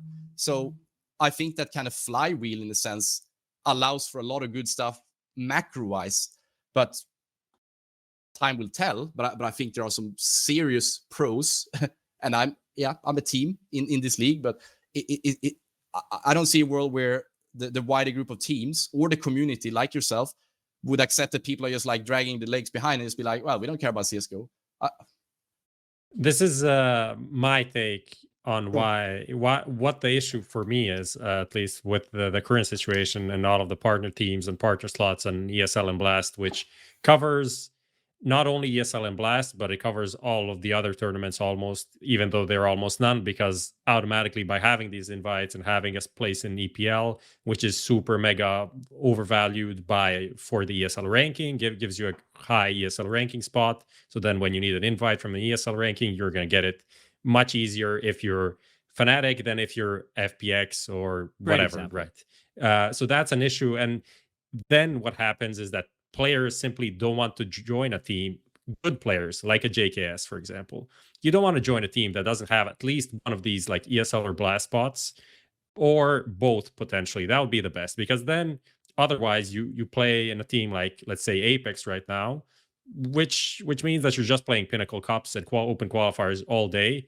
And even if you win those like 6 games and potentially maybe get a chance to qualify, then you need to go through a play-in for Katowice or whatever the shit. There's like so little chance to actually break in and do what Heroic and Gambit did. And Heroic is now a partner team, right, for ESL. It's so hard, which leads to the fact that very good players, coaches, simply don't want to even do it, right? They'd rather just chill and wait for the opportunity for, a new team to come and say, okay, or there be like some changes in a MOUZ Sports or a Fnatic or one of these teams, and rather join that team than go out and play, which then means the quality of CS overall just goes down. Because if these players aren't competing, it's not like, Fnatic being in EPL this season is in itself a problem. It's more of like what it does to the whole ecosystem and the competitiveness of the whole like top 50. That is the issue for me, right? That's why all of these open qualifiers that Valve are doing are helping in some way, but not that much, because in the end, like, you need to play all of these other tournaments. Otherwise, there's no point if you're not going to be playing the IM Colognes and then the Katowices and Blast finals. Like, no one cares at the end. Yeah, that's the problem for me. I think that's a super fair take, and I want to stress the following: that I'm here representing Fnatic in Louvre agreement rather than the wider collective, right? It's like it's a big group, it's a great group. ESL has obviously done a lot for the game of Counter-Strike, and going forward will do so. But I just speak in my kind of heart and brains out. But I can't say I naturally just fall into like full agreement with what you guys are saying. What maybe you guys are also a little bit forgetting is surely grassroots will always be there, right? But CSGO is not only a war against itself and just like the future growth. Is like it exists in a universe full of other games, other investment opportunities.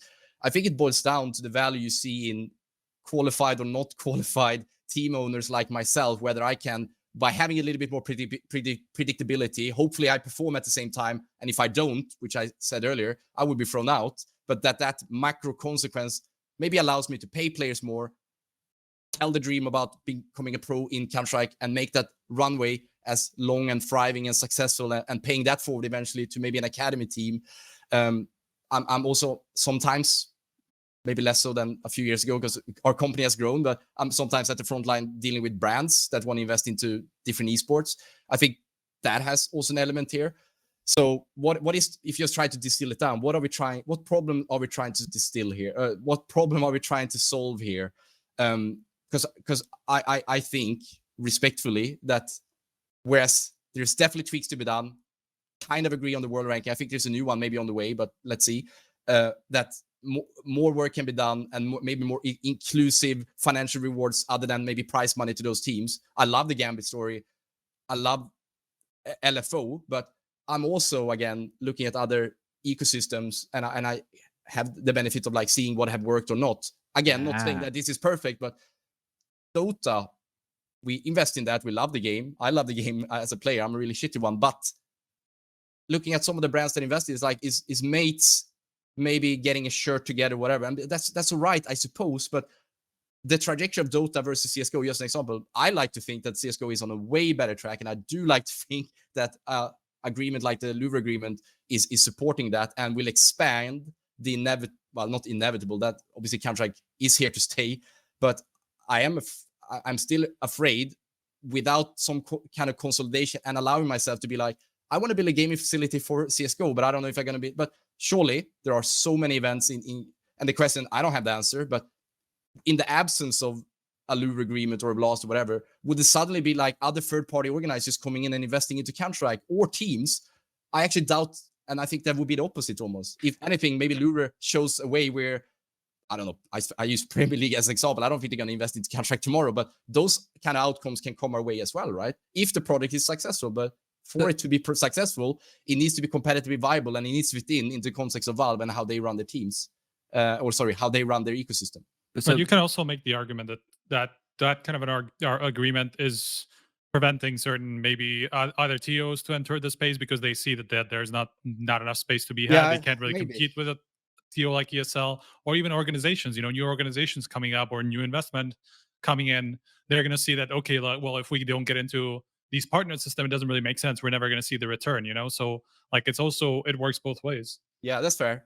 And I'm not an ESL employee. Like, we're a partner of ESL in Counter-Strike. And SPUNJ, please join. Yeah, right. I'm the number one ESL shill around these parts. Actually, okay. I do sincerely know that the likes of Ralph, Ulrich, Sebastian, and many, many more, they are diehard Counter-Strike fans, right? Surely they have a business hat on, and yeah, they run a business at the same time. But that kind of passion, I don't want to just be like, yeah, it's just commercial and they don't care about the future ecosystem. If I can build in the life and business around it as well, right? So yeah, third-party organizers, will they be more hesitant to invest or not?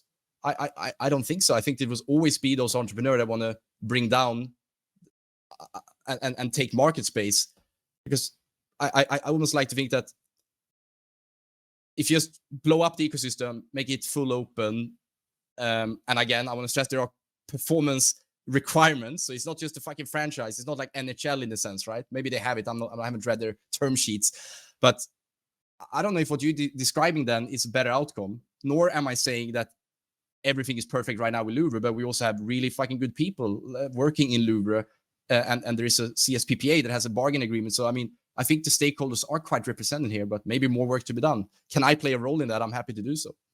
Yeah, it's just an odd one, because obviously you're involved in a lot of other titles. I would be curious to pick your brain here as to which title do you think is doing it the best right now?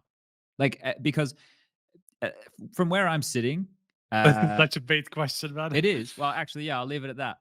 Yeah, I'm interested. The big question maybe is I can answer League of Legends, which I actually also would, because as a team, you put League of Legends as the one who's doing it the best.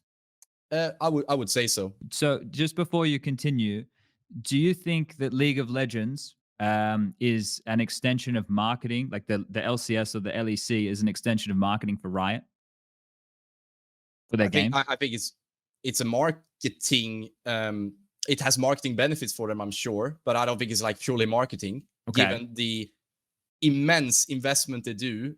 But I also need to be careful, because maybe I know things that aren't public in a sense, but some of the investment they do in their IPs, the structure behind it, esport venues, future plans, etc.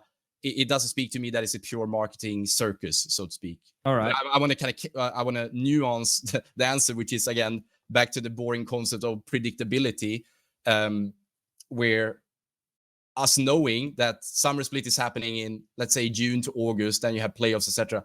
It just allows us, tying this back to our entire reasons of existence, which is hopefully to level up players, which historically we were shit at. Now we're much better, but the competition is also harder.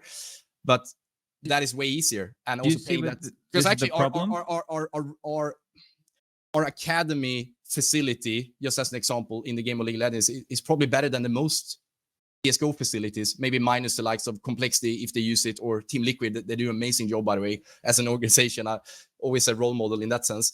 But you asked me what was the question? Sorry. Well, basically, we'll go because I wanted to know which you think is the best, right? And you've brought up League of Legends, but League of Legends, with its competitive scene, manufactures scarcity, right? It's only good for you who are grandfathered in. It's not good for everybody else. It's not good for anybody who wants to be competitive in the game. You can only go through a set number of teams to compete within these events, right? It's manufactured scarcity. Anything, yeah. You don't even see the best teams in the world play against each other. League of Legends. I would imagine like maybe you have. I have a good enough understanding to know that the best teams in the world in League of Legends only face each other once a year, which is dog shit. Like I have a good enough understanding of it. I'm so torn about that. No, but the only good thing here, cArn, and this is where I have a problem, is it's good for fnatic, it's good for G2, it's good for Vitality, it's good for the big dogs, and it's good that you know that next week and the week after and the week after you're going to be able to go, we have our team playing now.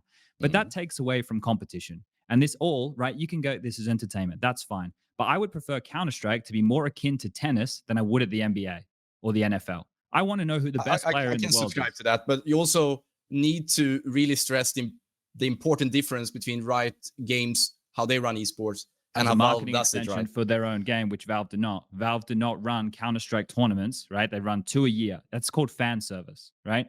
Valve run the 2 majors because a large portion of their user base like watching the best Counter-Strike players in the world play against each other, and they believe in open circuit, which is unequivocal. We cannot argue against that.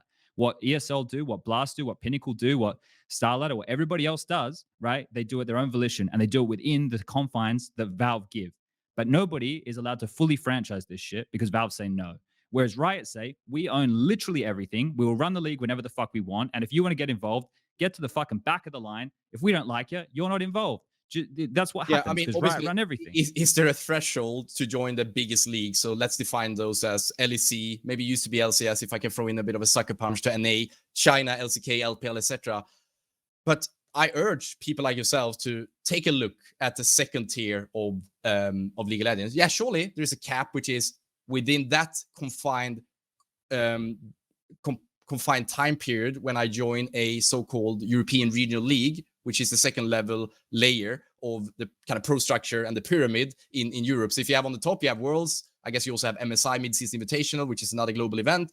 Some people call it a World Championship. Then you have LEC in our case, and you have the ERLs, which is and that has surprised me, I'm going to stress that, but it's a thriving ecosystem that is enabling former players or content creators or whoever, businesses, Barcelona, recent example, to invest into League of Legends. Maybe they use, sorry, I lost my voice. Maybe they use that as a springboard into LEC and they do that investment. But even on that level, surely you don't get the kind of mix and match between the absolute best players, but the amount of players that comes from ERL, and that is a gradually increasing number. Still talk about League of Legends and maybe boring the hell out of the HLTV.org or HLTV.org audience. But it's a massive number. I think it's something along the lines of 30 to 40% of year-on-year new players entering LEC. I'm not describing 2 perfect products. I don't have a crystal ball looking into the future. But if I start to think and try to work myself backwards of has NHL, NBA, Premier League is obviously not a franchise, it's a relegation promotion structure, blah, blah, blah. But they also have a lot of, like, to my understanding, benefits from those kind of clubs that's been there, done that, etc., to eventually go back and at least financially be secure. Whatever that is, I don't know the details, but point is, has NHL, NBA, let's speak about trends. I'm not going to go into the world of marketing because I just look at this as sports. Like, that's how I do. But surely, like, there's marketing, there's commercial elements as well. Sure. But has NHL, NBA, and those leagues, have they, versus what would have been an imaginary kind of completely open structure, those 2 kind of racing cars driving next to each other, what have made basketball as a sport globally, but also nationally, what would have had the greatest impact on, let's look at some grassroots elements. So academies where young players can learn and older players or managers, coaches, etc., pay back and pay forward.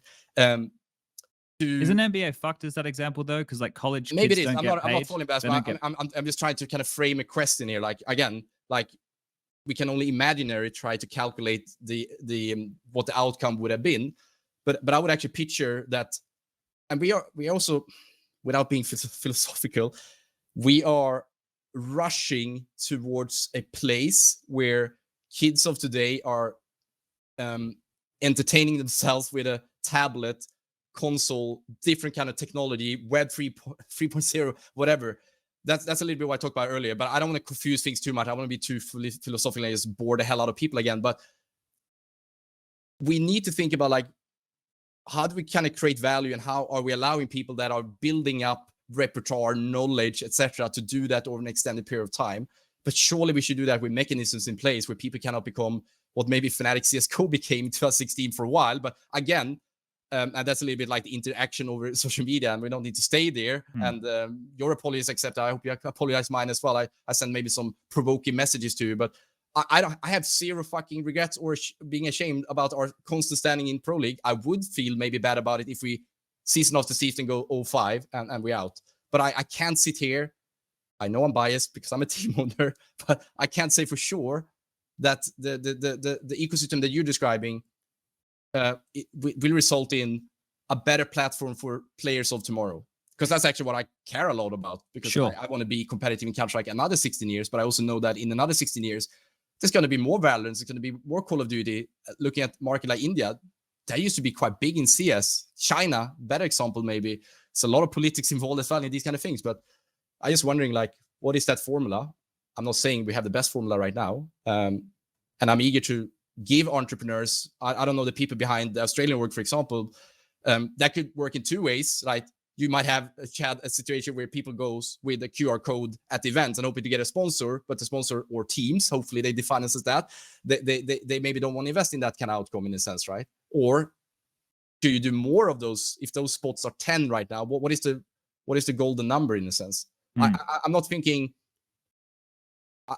I don't think it needs to be a polarized yes or no binary 0 or 1. I think hybrid is what works in CSGO, but I'm saying works. It's not like we are generating crazy amount of money. We are really pushed to drive performance and look after our interest and taking sponsors into the title. And Louvre actually serves as a good vehicle for that. But you should ask the same questions to the other 14.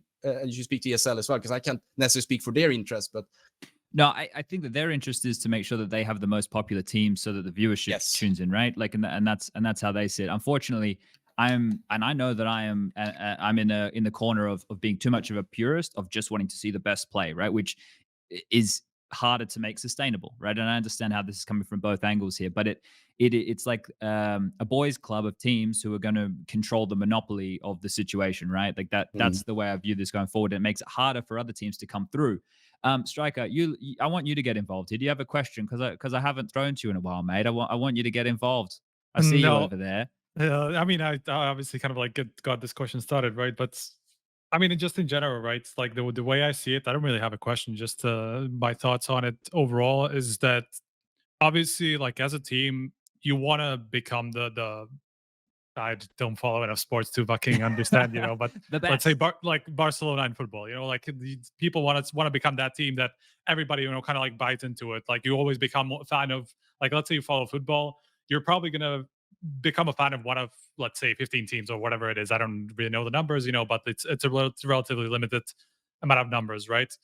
But in a pure meritocracy, it's always going to change, right? And that's just how it works with how it used to work with CS anyway, because obviously we did have a free circuit. I don't know where I'm going with this. I had a point and I've actually lost it. I questioned the last statement, by the way. What was it?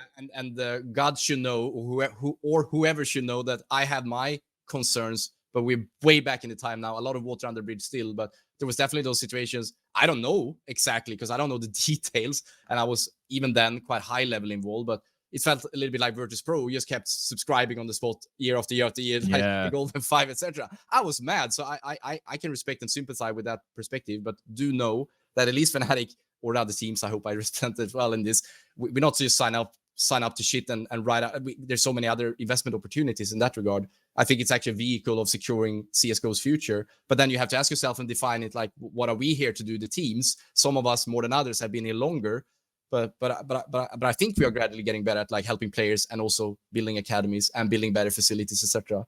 And let's see if those elements are useful 5, 6, 10 years down the road. People might laugh at me for everything I said in this call. That's probably the case. That's fine. I can live with that. But I don't think it's a very straightforward thing. But I would define it not as a franchise. I would call it as a hybrid. And it has aforementioned benefits and the way we see it. That's our vision, but I can't speak for other teams. And we are not in Blast as well. So some teams are obviously in multiple leagues, but we still invest quite hardcore into the game of Counter-Strike. And hopefully that will pay its dividends over time, because I'm very excited about it too. I think hybrid could be a good way for us to manage both of the things here. Now, look, I want to get into the questions from the people at home. Prof, Oh, wow. What are you thinking? Let's go. There's a question. Here it is. Antonio, he says, who was your favorite teammate when you were an active player? Forest or DSN? Good question. Shouldn't we know how that goes, cArn? We all knew what happened with the team. No, but obviously Forest was a superior player, but they were all filling their purposes and whatnot. But I haven't, until today, in a sense, seen as a talented FPS player than Forest, to a point, because we also back then were a multi-team organization. Sometimes we have, the early IEMs or DreamHack, where it was all sorts of esports at the same place. Quite exciting, actually. And we, in whatever hotel room setup we had, we play like Quake against our Quake pros. And Forrest actually gave them a shot for their money, like he was that fucking good because he just knew how to fucking maneuver a mouse and being very natural with his sensitivity. Whereas people like myself were like sitting with the decimals, like I'm gonna change 1, 0, 0, whatever. But yeah, DSN is one of my best friends until today. We speak almost on a daily basis. So yeah, I have to say both. For people who don't know, what DSN, happened, we're taking DSN. Well, we knew that though, right? Because what happened towards the tail end of fnatic was, I think that fnatic and Get Right and Guts wanted to get rid of DSN, and then you didn't want to get rid of DSN, so they all went over to SK, but Gooks couldn't go, so then he got stuck in this weird limbo bullshit situation because previously SK didn't pay him or some shit. I forgot what happened there. Jesus, I'm really going back in the years. That is a long time ago, man. But I remember it. I was reading it all. I was such a little nerd at home. And then the new fnatic actually won the first tournament back. Yeah, that's also one of my proudest moments. But that was also IEM as well, right? Like that was one of the that was IEM first... in Kiev, the Cyber Arena thing. Okay, that was I remember that like it was yesterday actually. Okay, next one. I remember those things more. Than I don't think we have 6 years like ago, all of the questions. All the questions are about like the things that we went over about the future fnatic. Will you publicly commit to reinvesting the Brollan money to CSGO?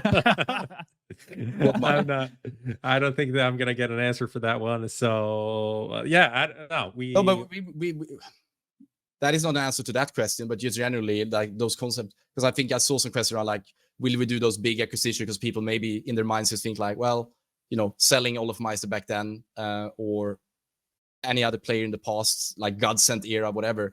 But again, tying it a little bit back to Lure agreement and the predictability over time, that allows us to do those ballsy plays. I'm not going to commit to sharing numbers here, but I think we spend way much more than anyone else going into this year of League of Legends, because we want to be back on the top and take G2 and other teams down in League of Legends for that reason. So mainly G2 though, I imagine. And then CS, what about in CS? How much did you spend? No, I said the same, right? That's what I was trying to do, that we are not foreign to the concept of investing our money.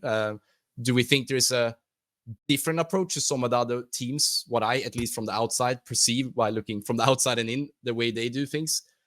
Tying that back to what I talked earlier about, like the knowledge we have Counter-Strike wise, I think is one of the highest, but are we the most catch rich, or are we in 2 leagues and generating 2 league revenues? Maybe not, but I think there's always that kind of middle way. And if we see a player we really like, we might go after that person. But now I'm very hopeful and optimistic, and we will do everything we can day and night to support our current players. So we just, again, compartmentalize this into like the next major cycle, which seems like a natural thing, which we should have done way earlier in our previous kind of roster decisions. But next major cycle, meaning this one. Yeah. Okay. I have a question then, and this is the most controversial question of the night. Whoa. Yeah, here we go. So Patrick, you upset me greatly the other night, if I'm going to be completely honest with you. So I would like to know what you meant when you said, because I exploded like a child. You said this doesn't neutralize your point, but would you have ever played in a global event if it wasn't for non-sports / performance-orientated invitations?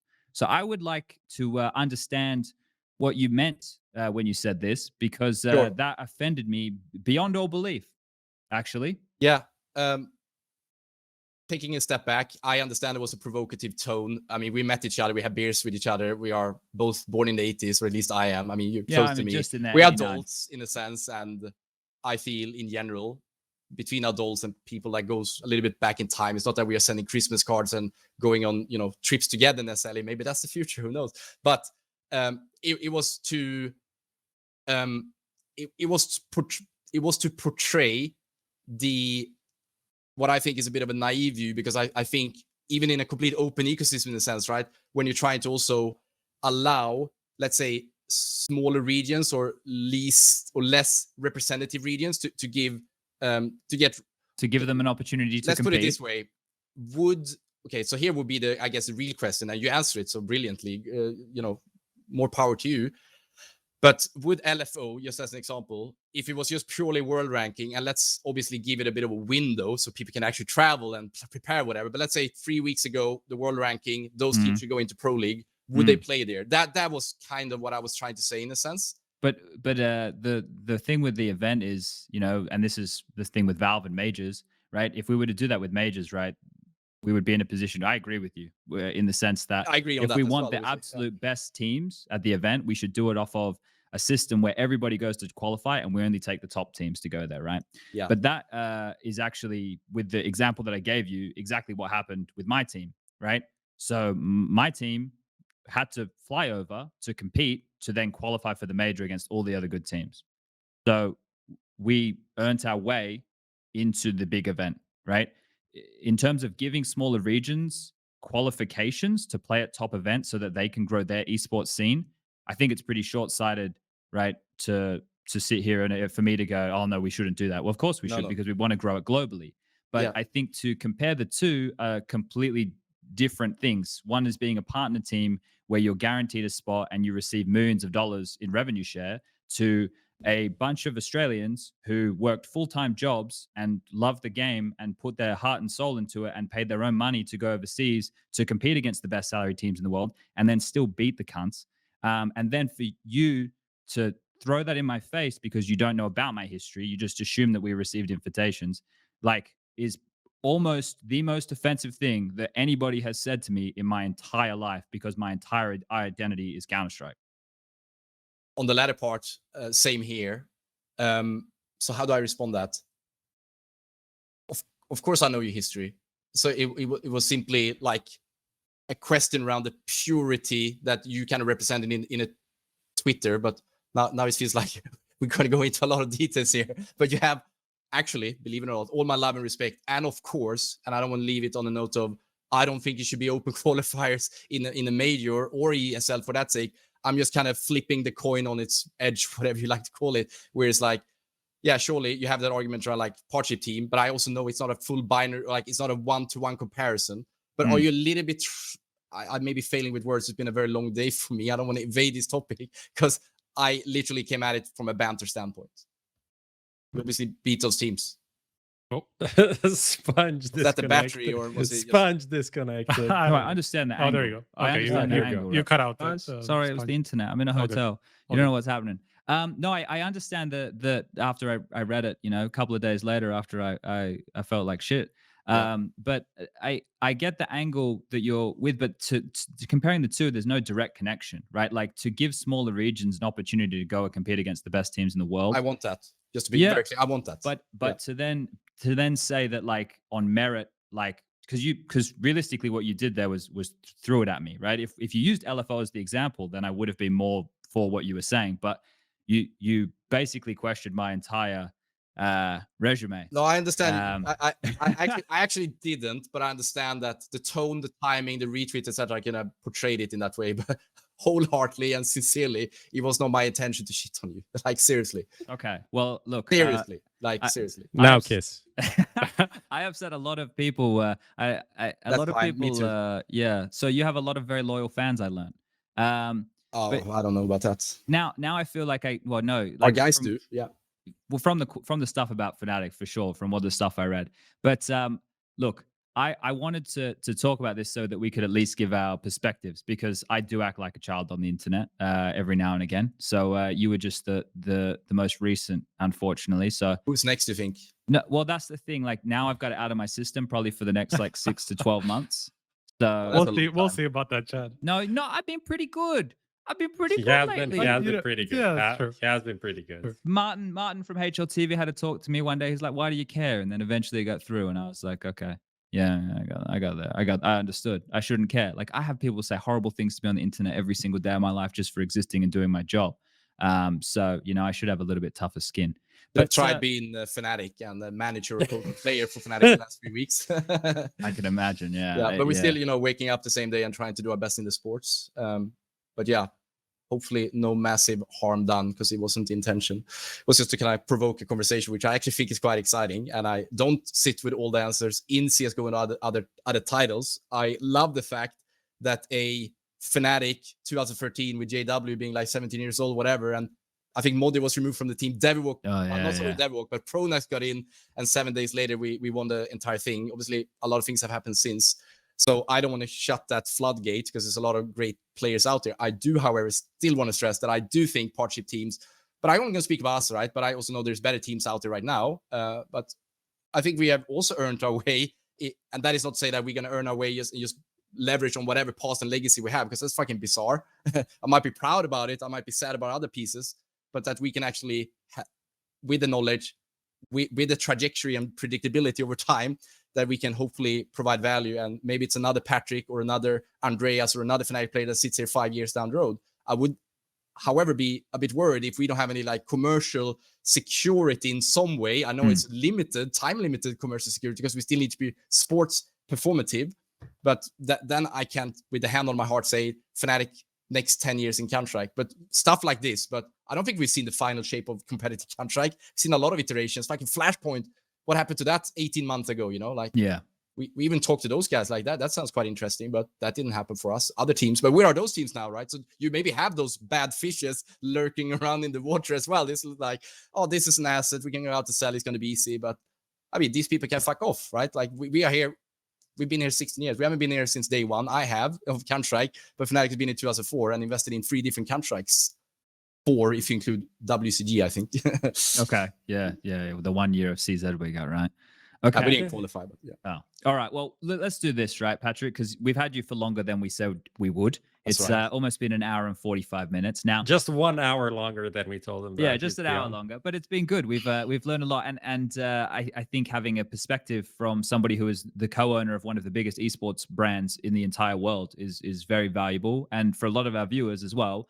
I would strongly recommend you go and you have a look at the old 1.6 version of Fnatic with cArn at the helm. There are some really good highlights and really good events for you to watch. Now, Patrick, you're ready for 360p when you go on YouTube or whatever platform in the archives. Yeah, there'll be a lot of Linkin Park in the montages. So at least the songs would be nice. Yeah, that's also where the Forest Go B meme came from. Now, there's 2 things here, Patrick. One, I think I would strongly recommend. I know you said you got about 300 hours in CSGO, but if you have any time, the current version of the game plays so much more similarly to that of akin to 1.6. Now, obviously not without the crouch bopping and all that, the see-through smokes and shit. But the feel of the game, if you got some time, I would because it's fucking beautiful, mate. I am geeking out on it hardcore. And second of all, right now, do you have a message for all the fans and all the Fnatic supporters and everybody at home of any variety here before we let you go? No, I mean, the feedback, the questions, the care, sometimes even the opposite of that, maybe happiness, that is actually stimulating us to work harder and do better decisions. Because yes, there's a lot of things we can do and should do better. But yeah, more so I just urge people to kind of celebrate the, although it's been a rough road and a lot of bumps on the same historically, but also very much recently. But the players have put in a phenomenal job, and that includes also the staff, you know, people like Kevin helping with the analytical side, Andreas, the team director, Jamie, the coach, and other people in the organization. Yeah, surely I spoke about an optimist, Patrick, always looking forward, etc. But looking at odds 3 weeks ago and where we are now in terms of like the situation we created for ourselves, because we need to take accountability for it, is a quite exciting one for the next 2 months. But I'm not here to give any like we're gonna do our best to win the event, but I can't promise that other than we're gonna do our best.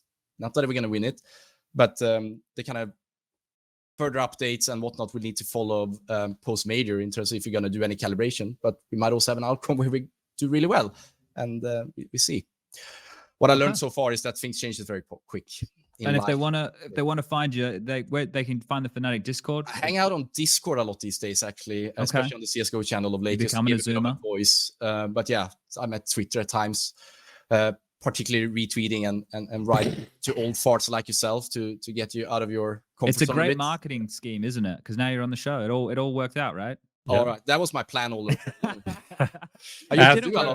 Just ask NIP. Yeah, just ask Jonas from NIP how long he's been trying to get on the show, and you're just literally like 24 hours. Here you are. So he just needs to escalate the beef a bit more, and then we might have him on. Or maybe he didn't we reply won't. to my tweets. He just kind of left it. See, Patrick actually got involved. Jonas, just say something aggressive to SPUNJ. Get him mad, and you're on the show. We'll do like I mean, if you piss him off enough, it's like you can be on tomorrow. We'll do and we'll do a special show while I'm broadcasting EPL Group B. All right, Patrick. What we're going to do is we're going to roll the bumper right now, and then we can let you go. But thank you again for joining us. It's been fantastic. Yeah, it has been. Thanks for having me. Take care now, and see you not on the server, but see you at the events. Okay. See you online. All right. Bye. Bye.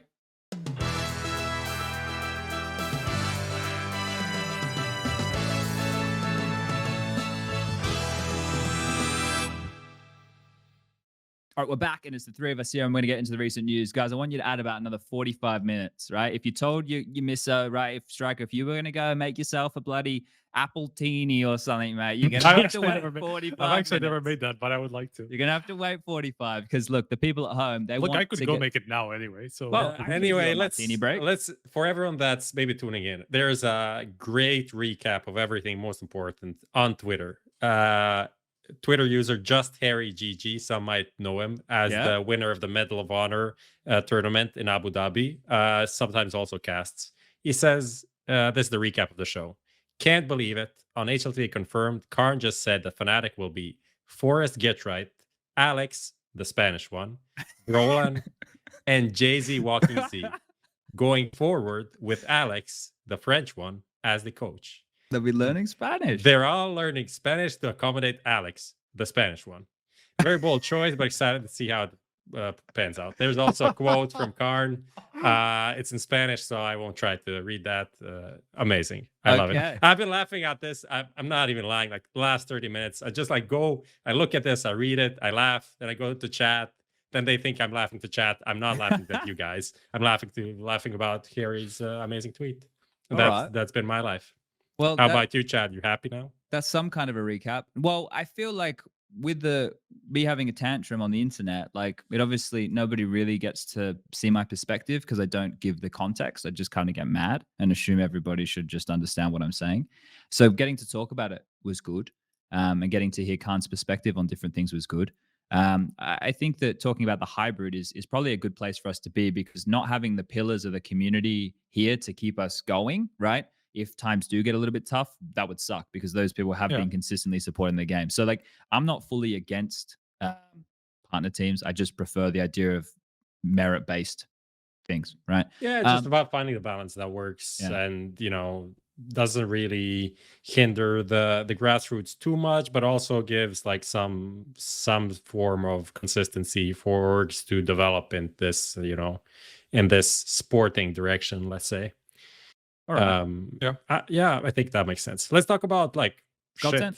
Yeah, GODSENT. Yeah, let's go. Okay, so the first bit of news off the block here, the NA RMR concluded and GODSENT didn't qualify. That's the biggest name that we missed because if you boys take a look, and I know you boys have, but I mean you boys and girls at home, if you take a look at the teams who have qualified for the fucking America's, I was going to call it the America's Minor. We have a thing for it actually. It's fucking bonkers. There we go. We can just run through the whole thing. If Lucas bring can that throw up, it up. Lucas.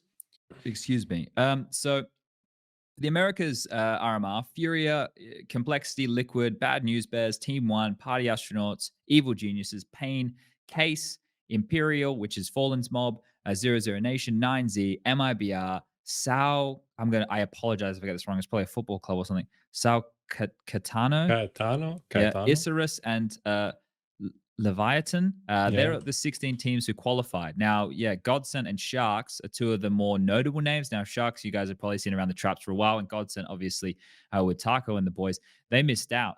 So GODSENT's obviously the biggest omission there because you'd have their name over quite a few of these. Now, there was some question marks about seeding and all of that. Yeah. We had the same thing within the European the European side of things, but ultimately, to be fair, GODSENT were the team that were seeded like highly. Of course, they got some like decent teams in their part of the bracket, but But they didn't get anybody who like they lost to Attack. That's what eliminated them. ATK, right? Yeah. And so like Yeah. that's And they if didn't you- qualify. They didn't so. qualify after that, exactly. So like sure, yeah, you can blame seeding, but honestly, like they should have just beaten Attack and then have a chance to qualify for whoever was next. I don't remember who actually went. I'm through excited from that for side. this RMR. I'm not going to lie because like obviously Brazil is the strongest sub-region of the region, right? There's no doubt about that. I think like in terms of, you obviously have your liquids and your EGs and your Yeah, it just complexities. depends on how you look at it, right? Yeah, like, do you look density. at GODSENT being an NA team or a Brazilian South American team? I don't care if they compete in NA. They're a but Brazilian they team. never right? compete in Brazil. So that is the part of the qualifier that's kind of fucked up also, because it's like 50-50 or eight slots for South America and 7 for North America, when you also have South American teams playing in North America. But look at this. The North American teams could have went to South America and played, but they didn't. And well, whatever. It also doesn't help that a lot of them don't have orgs, so they can't really try. They can't.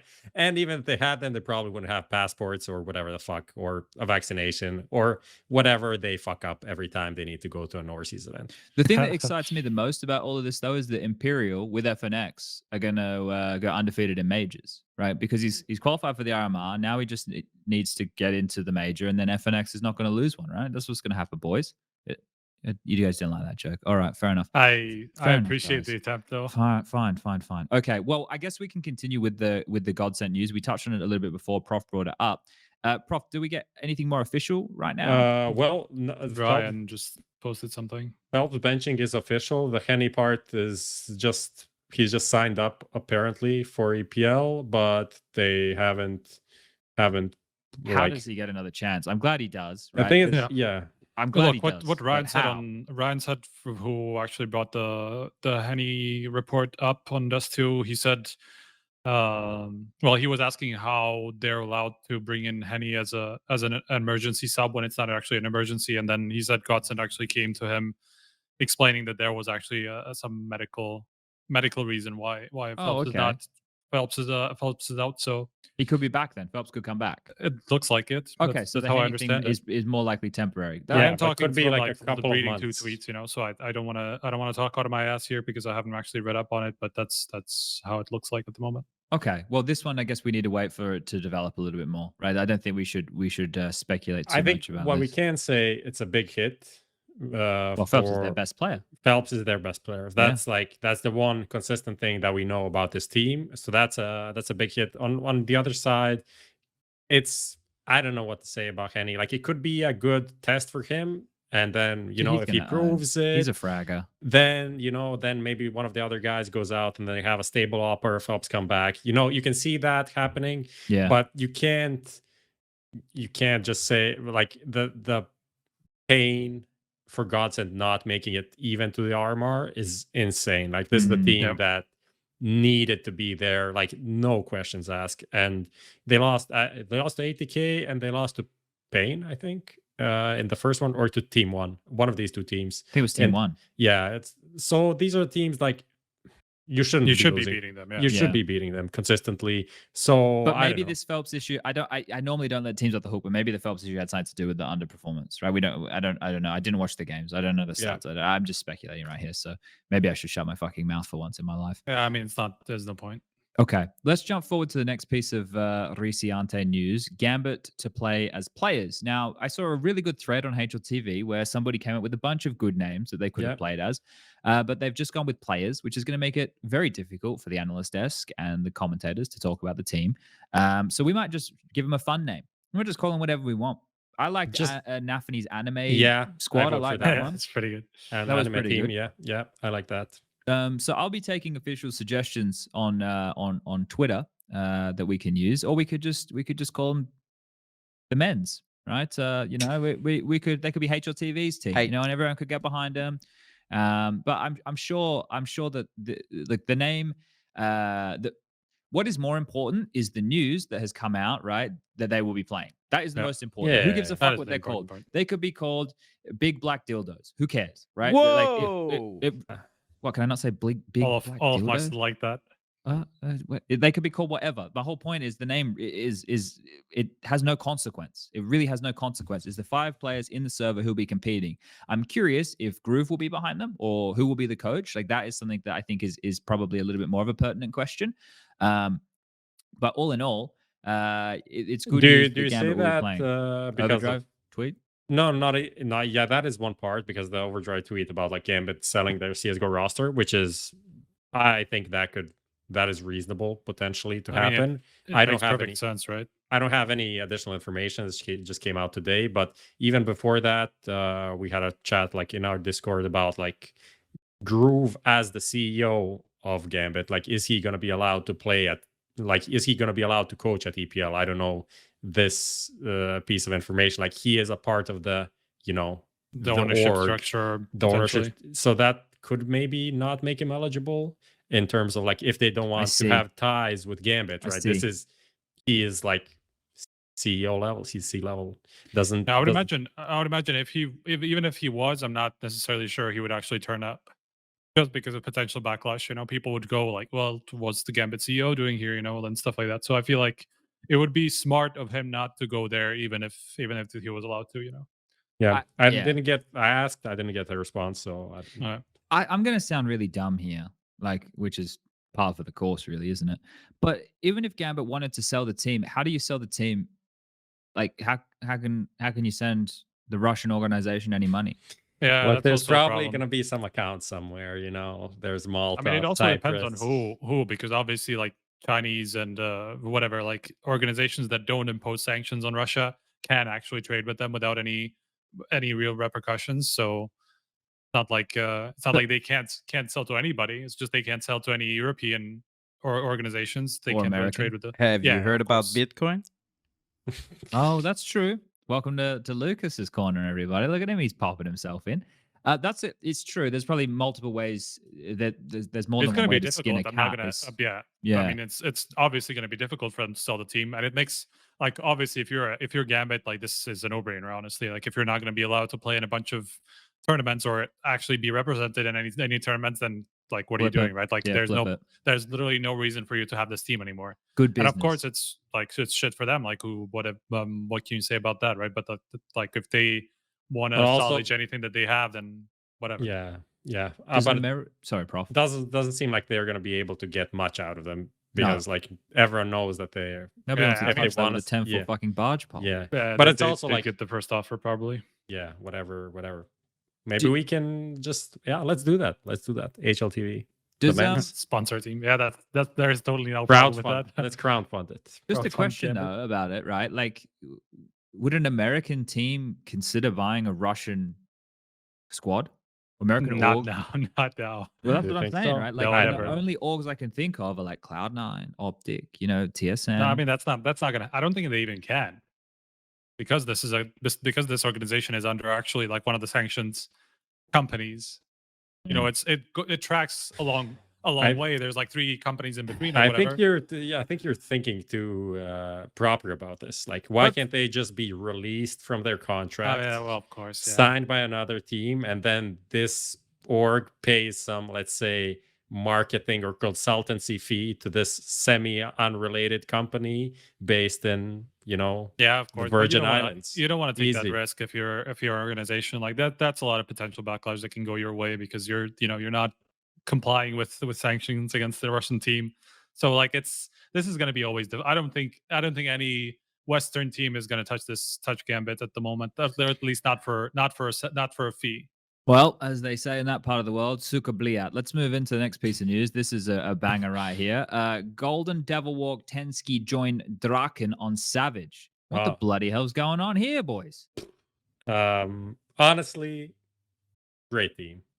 Nah, honestly, great team. Come on, Prof. That's all I'm missing. No, but let's talk about this honestly here because Draken's obviously. Why am I saying his name like I'm Draken? Swede?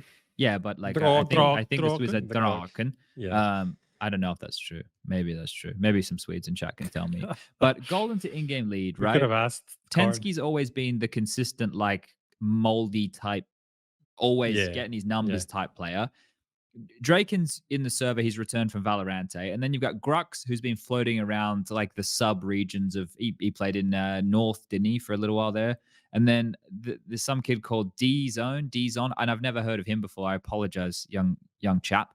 But like this team right here, it has Devilwalk coaching it, so that it's worth a crack, right? What are we going to give this any salt? Because it's a Swedish team, and we were just talking to cArn, and so there's not a lot of Swedish teams around. So honestly, seems like a decent team. Although it's missing that one, it's missing like a Chauzy, like some 17-year-old guy that's gonna pop the fuck off. But doesn't mean like it can't have that kind of a player in the future. Like I feel like it's a good mix of players overall that something could come out of it. It's like not a young team. You're right. 21.8 average. But there is. I feel feel like 26. Holy fuck! I feel like the team has more potential than what people give it because it had like almost no traction at all. But also, I don't know the team when they had Twist and where did Twist go? They had Twist and fucking the kid from also fnatic Academy who's not a kid anymore.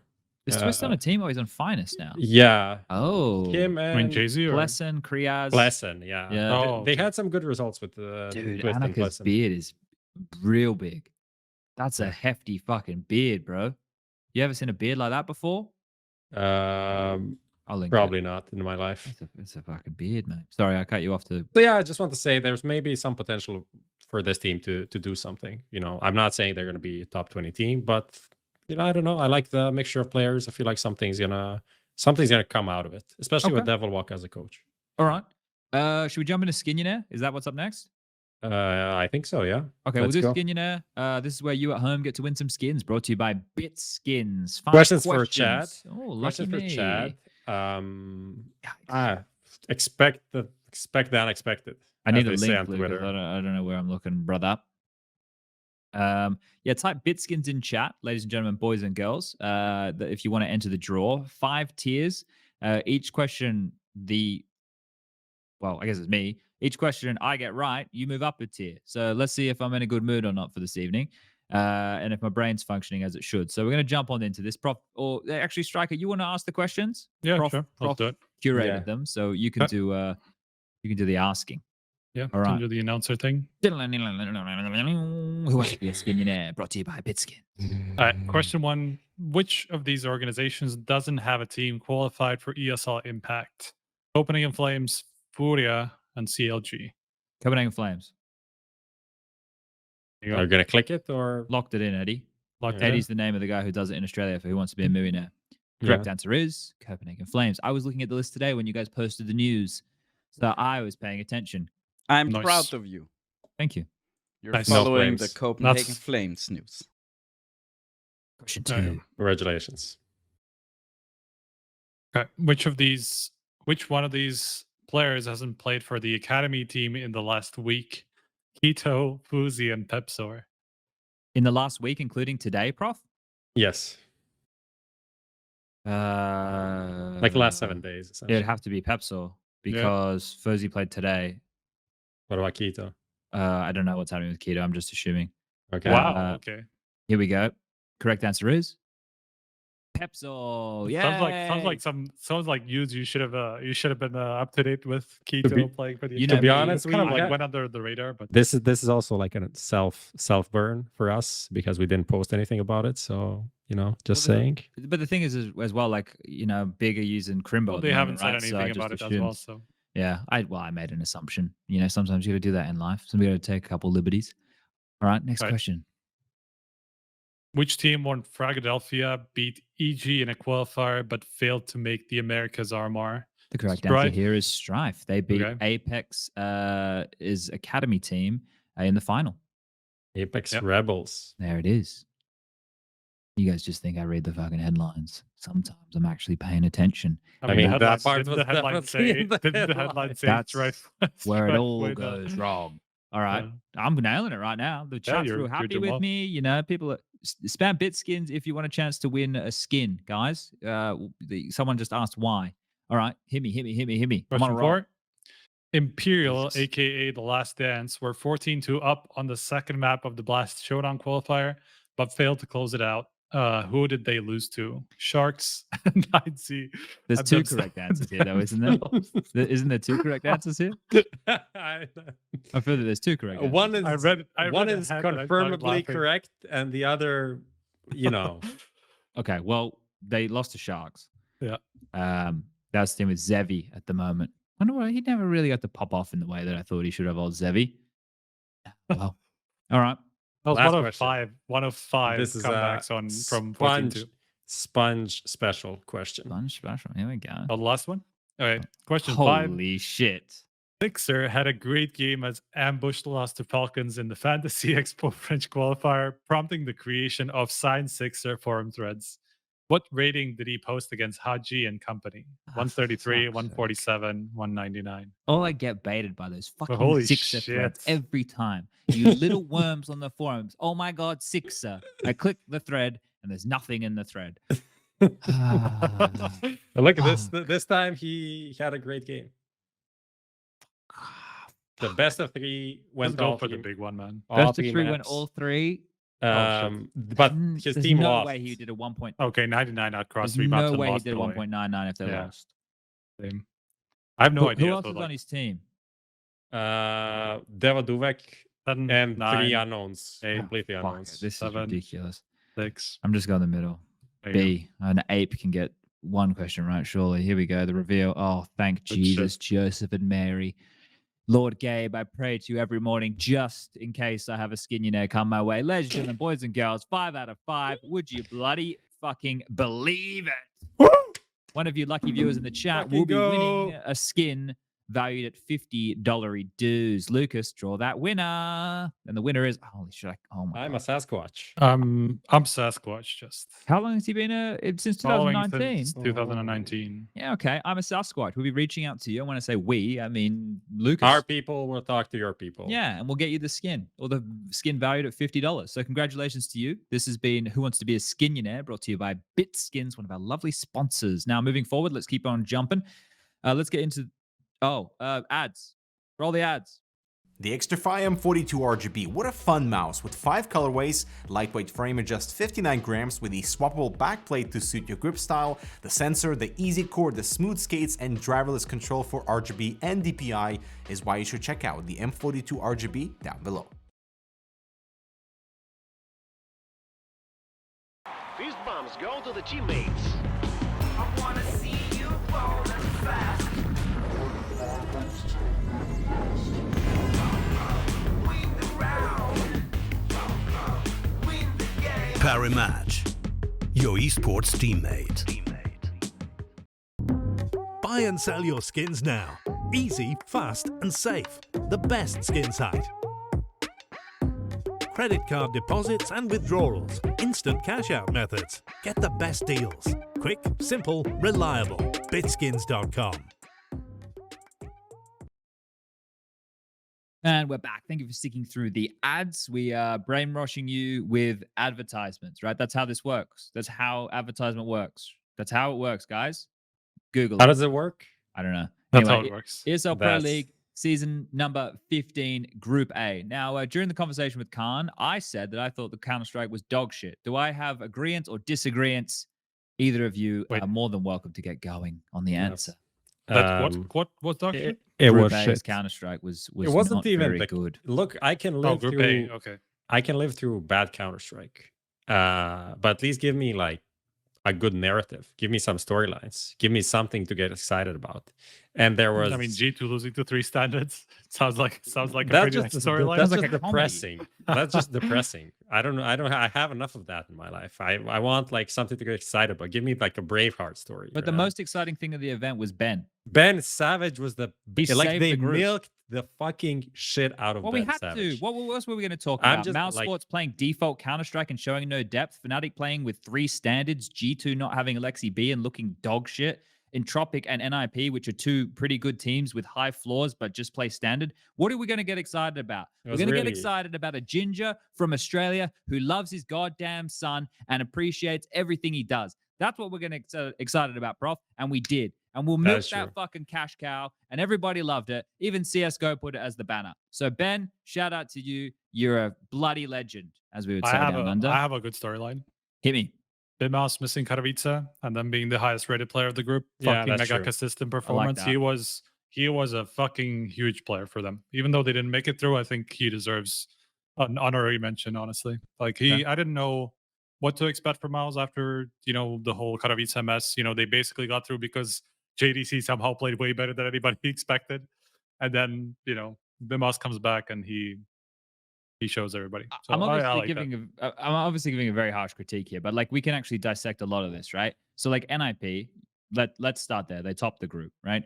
I think that the team, I heard that there wasn't the intention to come here with Fozy, that there's a rumor going around they're meant to be coming with ZTR, which adds even more speculation to the whole conversation around them. And even if Brollan gets to go there, maybe Device returns. Like NIP, I think that one thing is clear. DJL has done a good job with the team on the T sides. Hampus continues to do what he's doing, and he's somehow elevated the performance of Rez and Plopsky. So I don't know how that's happened, but it's happened. And NIP look like they're playing an all-round solid style of Counter-Strike. I don't think there's any argument there. Yeah. It's just surprising yet again that they keep doing it. Does anybody else have any other takeaways from the NIP threads? I mean, just Rez being consistent finally, like across a couple of tournaments. Rez is, I don't know if he's their best player, but he's there with Hampus, right? I'm pretty sure he is the best player. I also think so, but like even if he wasn't, just being like very good consistently, that is like, okay, this is the thing that we have been missing from him for so long. Like by far, even 1.19 across the Katowice and Pro League. Hampus is 1.05. Plopsky was even ahead, 1.06. So that's very nice. Like that is a thing that has been missing. And then imagine Device and Brollan coming in. Oh my fucking god, this would be an insane team. This would be fucking insane.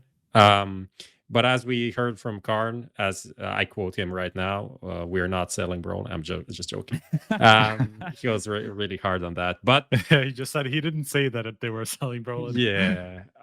No, it's a great look. It's definitely a great look, especially because I don't know. I would think that potentially it would have a negative impact on them, like the rumor about Brollan coming in. So this means like either SSI or Plopsky are getting kicked. Essentially, I don't know what else can happen.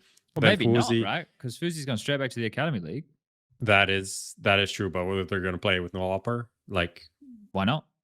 I mean, Liquid. I feel like, look, the way I look at this, right? And I don't want to get stuck into this too much because we've obviously talked about Brollan before. You guys have, at least, I think. The way I look at it is, if you're looking for the short term, right? Like let's say you're not expecting Device to be back by the major, then I think it makes more sense for Brollan to play instead of Fuzi. Sure. Yeah. I agree with you, Prof. Like in a long-term project, you want a primary AWPer, but like you can have Rez do some AWPing, you can have STag do some AWPing, like they're proficient enough but to do it. Just in general, like obviously, if you expect Device back, like by the major, then might as well just replace Plopsky or whoever you were going to replace for him eventually, and then let Fuzi up, just so you don't have to mess with the roles all the time. And then, Device comes back in a month. Okay, he's going slotted back into the op role and everything's going to be fine, right? But if you're looking like 3 months down the line after the major, Device comes back, you might as well just put Brollan instead of Fuzi, because that's the better 5 than with Fuzi and instead of Plopsky, for example. Even if the roles aren't ideal. Yeah, exactly. Like I think that makes a lot more sense for NIP.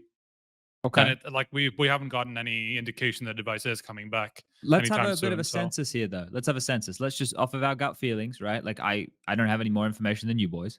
I wish I did. Do we think that Device is returning for the major cycle? No. No. I think it's too early. I think we would have gotten some indication that he was by now, because basically like he's got to be. PR is always so good. I don't necessarily mean that, but there's not been any talk in the background or whatever. Like it's been like we've seen Device kind of play like lately, like at Face It, whatever. But it's been so long that like nobody cares anymore. Like if he was ready to come back, he would have been back already. So clearly not happening anytime There is soon. 1 month until the RMR, right? 67 days until the major as of yesterday, and the RMR is as soon as it's actually almost EPL exactly in a month. But essentially, they're certainly gonna put him at least as a sub for the Of course. I would Right. imagine. Of course. So But- I feel like yes. I feel like yes. Yeah? Yeah, Yeah. okay. Look, I am going to go in the middle. I'm going to split the difference. I think if they get Brollan, Device comes back. Yeah, I mean, this is my theory the whole time. I mean, I'm not saying Okay. a theory, but like it's gonna It would is exactly incentivize how me. it's gonna happen. Like if you have this like superstar practically coming in the team, and if you're anywhere near close ready to come back, that is gonna be the time to say like, okay, let's get stuck in. Let's make this team work from the beginning and like start anew. Like it doesn't make sense to delay it if you're anywhere near close to being ready to come back. I heard a moan. Oh, yeah, I heard a moan of despair from All right, Lucas. Lucas, what happened are you over there? hearing out there in Daneland? I mean, I don't hear anything. It's Oh, more here's something. it's more What do you my smell? opinion. I don't smell what? What is this? I don't I smell- feel no. It's more, I'm a fan of Nip. I've always been a fan of Nip, we like go. since the old we're Get learning. Right Forest days. You must I be mean, having so much I'm fun on the such- podcast, man. I'm like such big fan of Nip that I own one of the NIP NFTs that ESL put out. Oh, Like, what's it I'm worth? in there, right? No idea. Nothing. No. I mean, it's worth. I got like they did some good stuff during Katowice for the NFT Got people. bad sushi. Oh, really? and What did you got get? pizza. They did like so everyone who had like the team stuff, they could get a mouse pad signed by the team that they owned, like the team Okay. gear from, and Did you they get that? yeah. I Okay. had like Easy Tech write some stuff about throwing some shade onto Swedish CS for me That's on cool. a mouse Okay. pad. Okay. But Actually, but- sounds like it's not a terrible. Yeah. Yeah. Okay. I mean, but I'm not here to talk about the NFTs. Well, you're promoting who's the ESL shield here, Lucas? You or me? Okay, it was some good sushi. Thank you. You said it was shit. You don't have to lie. now. Hey.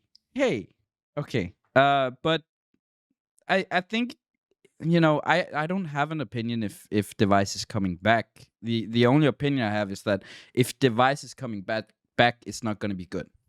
I don't know if they What? need. You They mean he need won't be good like returning? the team? Switching back to Device and getting back to playing at the majors. It wouldn't that. Fucking awful though, man. I But get what you're saying. think Wouldn't if they anything- just be under too much pressure to perform? No, wait, what pressure? Who's Do putting the they pressure do on they them? need to have that lineup for like to? What, do you want to win or do you want to lose? No, I want them to play good, and I don't think they would be good if Device just comes back at 14 days don't from think- now. Okay. I mean, then they might as well just close the org down. No. That's the Yeah, thing. exactly. Like, I feel like Everybody to They have a can be good feel like if good. time. you They can haven't be been- good without Device. I don't want anybody's They can be feelings to good, get The hurt. thing but they that's- can't be the best. The thing is, if they can be good without Device, imagine what they can be with Device. Exactly. Like, if you look at Fozy, like obviously, like we didn't really get into this, but like if you look at him, you can tell that he's not ready for T1 by the lack of commitment to the plays that he makes. Like you find him way too many times, not sure whether he's supposed to commit or back off. Like I've seen this time and time again during the group stage, and somehow they win 4-0 anyway and like look dominant as they did it. So imagine if they actually had an opera that was consistent in what he's doing and actually experienced. So like, okay, like I understand the point that like you don't want to switch out players, but they've actually made it work while they were in the situation for the past whatever it is now, year and a half. I just So, don't like, I think feel like- it could turn out well when you do it right before a major. I think the only way it's bad is if the players have a bit of disdain towards him, right? For Being leaving him, so right? hot Obviously, we know that and there's issues successful and and winning 4 majors, of course. yeah, but look, let's move on. We'll be on this all night, all right? Yeah. We'll go on down the Next list of teams. team. Entropiq. Hi, Lucas. Next team. Entropiq. Next team. Oh, you don't want to The talk thing about is, like, Entropiq are. There's nothing to really say, is there? This is the thing. They play are, good. Forest is good. They're the most boring team that exists, and not Come on. not in terms of how they play. It's just like I don't know anything about any of these guys. Like, yeah, literally good. Like applauding Allianz attempts. We like Hooch. doing some interviews, but this is Hooch's team. You have Simple's team, you have Nico's team, and this is like Entropiq is Hooch's team. There's no one else in that team. And even how they play, there's not even a star player on that. Like you can say Elian is a star player. What about Forrester? I like Forrester. Forrester is really good for sure. It's just but there it's like a team's team. Everyone's on that team is really good. Everyone's cool. There's that guy that has a cool, funny name, Nickelback. That's the band everyone hates. There's nothing. I'm not saying there's nothing to buy. You can dissect their games and everything, but it feels like a team that really we need to get to know them a bit more to kind of enjoy them as a team. Similar to what Gambit was, 6-8 months ago, and then Nafany came on the show, and then everyone's like, "Oh, Nafany's cool, anime, whatever."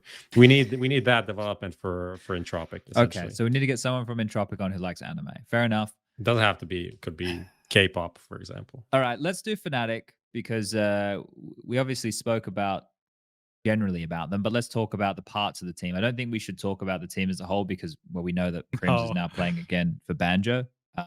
But we can talk about the parts. Poison look hot to trot. I don't think there's any doubt about that. He had some massive performances. I put out like a stat line before their final game on the last day, right, where Poison was like the second highest rated player and Mezzi was the fourth. And there was something with Poison in opening kills. He was the highest in the tournament for opening kills, and the team converted 75% of the rounds that he got the opening kills. That was before the last day of play. And then Mezzi was the highest rated pistol player, and the team had, I think, the best pistol stats in the tournament. So there's two clear win conditions there. But obviously, Mezzi and Poison played fantastic, right? That's not even a question. That's there. Banjo and Pepsor did what they could, right? They had a couple of nice little clutch moments together. Banjo had a good game on Mirage. Pepsor had a pretty good game on Vertigo. Other than that, I think for us, we need to see either more of them in the tier 1 or we have to go back and look at them a bit more in the academy realms. But I think that this type of situation says a lot about Alex and in-game leading because he made the team competitive. He had to pull the broken parts together. And for me, that's the biggest takeaway. I think Mezzi legitimizing himself even more. Like I already knew he was a good player, but he played really, really good, I thought. And Poison showing that he can be back. But I think for me, Alex, because a lot of people have question marks around Alex, right? The Cloud9 thing didn't work out very well. When he was in Vitality, it's just, oh, well, Zywoo carried him, right? But this year, he had to have like a hodgepodge group of guys, pull them together with Banjo arriving on the day before they were going to play, and then still qualify against, sure, other broken teams, but those teams, like his team had issues too, right? So when you level the playing field like that, I think it's a good showing for Alex. I think it's a very good showing for Alex. I don't know how you guys feel about that. Yeah, I mean, this is obviously a group where, I mean, especially because of the lack of Alexi for G2 and just generally the mess that the team was in during the group stage, that kind of like opened up an opportunity for them. And the group was obviously much less competitive than it probably should have been, if you look at it. And obviously that win probably made the difference, I think. I didn't actually look into I forgot the scenarios at this point, but they obviously went 3-2, right? So that was kind of like the biggest win, because otherwise they beat Looking for Org and then they beat MOUZ, right? That's the last one. So like not the biggest teams that they would have beaten otherwise, right? But still, like it's respectable as fuck considering like they just get thrown in with a team that has 3 different players all of a sudden, right? Or I guess Poison, they at least played the qualifier with him before that, but very, very little experience that they had. So I mean, from that aspect, it's way, way above expectations for sure. I don't think we can expect them to keep going in the playoffs, but I think it's already, they've already surpassed everything that we could have expected. Well, Crims is back. I still think Crims is like. Sure. I never gave up on Crims. I think like he just had a quiet period. I have seen him have big games since. I think Katowice, he was their best player, I'd say. Yeah. I think if Mezzi can play, now that Brollan's no longer in the team, Mezzi can maybe play some more aggressive roles as opposed to just lurky roles, or more passive anchory roles. I think Mezzi's like legit. I don't think we've even seen close to Mezzi's full potential right now. And if Poison can, because I think some of the things around Poison that gets like thrown around is like his approach to the game, not in the server, but his work ethic and that kind of stuff. Now I don't have any way to validate that. I'm just perpetuating rumors. But if he's motivated again and he's ready to play, and well, then he was sick. He was sick. What do you, your second favorite Twitch user, Indie Roxor? What's going on, Indie Roxor? He says, Poison, JKS, and Rush all playing good without Blame F. Any thoughts? I actually the was thing going to is- bring this up because, but- like, what's up with all the like complexity players just stepping up all of a sudden? Even Rush was better than everybody expected in what did In they EG? play? Yeah, but what the fuck did they play? Blast? Blast or something? Yeah. He was. So guys, right? Let's look at it this way, right? And Indie Roxel, you can join us on this little adventure here. Prof, Striker, you can too. We've all been. Do we need to close our eyes? We I'm don't gonna have close to. my eyes. We don't have to. You know, like I can go back in some of my romantic relationships that I've had, and at a certain point, it just doesn't work anymore, right? But you hang around in the romantic relationship, and then it becomes just a bit of a toxic environment, and nobody's having fun, right? Everybody's losing. I kind of feel that's what was going on at Complexity, right? I think that like if people just want to lump blame on Blame F, right? That's easy. It's easy to do. There has to have been other issues, right? Right? Am I? I'm just laughing because I'm imagining this not being about Blame F and it feels so real. Well, like all being I'm trying about to do relationships. Past relationships. Oh yeah. Well, it's but it's easy to blame all the Yeah. blame on me Yeah. for being a absent person and a narcissistic just, piece of shit. you just know? thinking about CS the whole time. But maybe it's also your fault. Maybe So- it's the just guys. When I'm saying narcissistic piece of shit, I'm talking about myself. Yeah. Look, I don't know. I think it's a common thread to draw, and I think that unless the players are going to come out and say some concrete stuff publicly, it's just speculation, and then you're gonna turn blame into the enemy, guys. And like, is that the plan? Is that the play? Like, look, I know that in the podcasts that Rush and JKS did with Thorin, right, they had some comments there. So if you guys want to go and watch those, and what was said? Do you know? I don't want to say because I don't have it verbatim. I don't want to say the wrong thing. But was The general sentiment, I think, is they probably weren't very happy with the environment of the team. Yeah. You guys can do the rest with that however you want. Look, I don't want to be. I don't want to let's just wait and see what happens with Astralis. And if you guys have heard how I feel Astralis is going to go in the future, then maybe you can have a little bit of a think about things. But let's leave it. Let's leave it at that, shall Do we? we have any other teams left in Group A that we didn't talk about? We're not going to talk LFO. about LFO. We don't need to. No. Like, we spoke about Ben, and it's not disrespect to the players or anything. That's not the intention. Can't stop can- the clock. This probably got clarified during Pro League that I probably didn't catch it, but who's in game leading in LFO? I think it's Licky. Yeah. Yeah. Okay. Oh, we should. So talk then about- my question is not to throw shade on a veteran, but why did they have a 34-year-old if he's not in game leading? Oh, Apox just always is a fragger. He's always been a fragger. He had a couple of good games and a couple of bad games, right? Mike's just always been playing CS. He's just always been playing Counter Strike. I don't think there's I can't remember a time in Australia in Counter Strike where cArn hasn't been playing. Sorry, Apoc hasn't been playing. Jesus. So yeah, sorry, my brain just fucking crossfaded for a second there. But yeah, I don't know. Mike's just a fragger. He always was. Like he was I don't know. I don't know. I can't answer that question.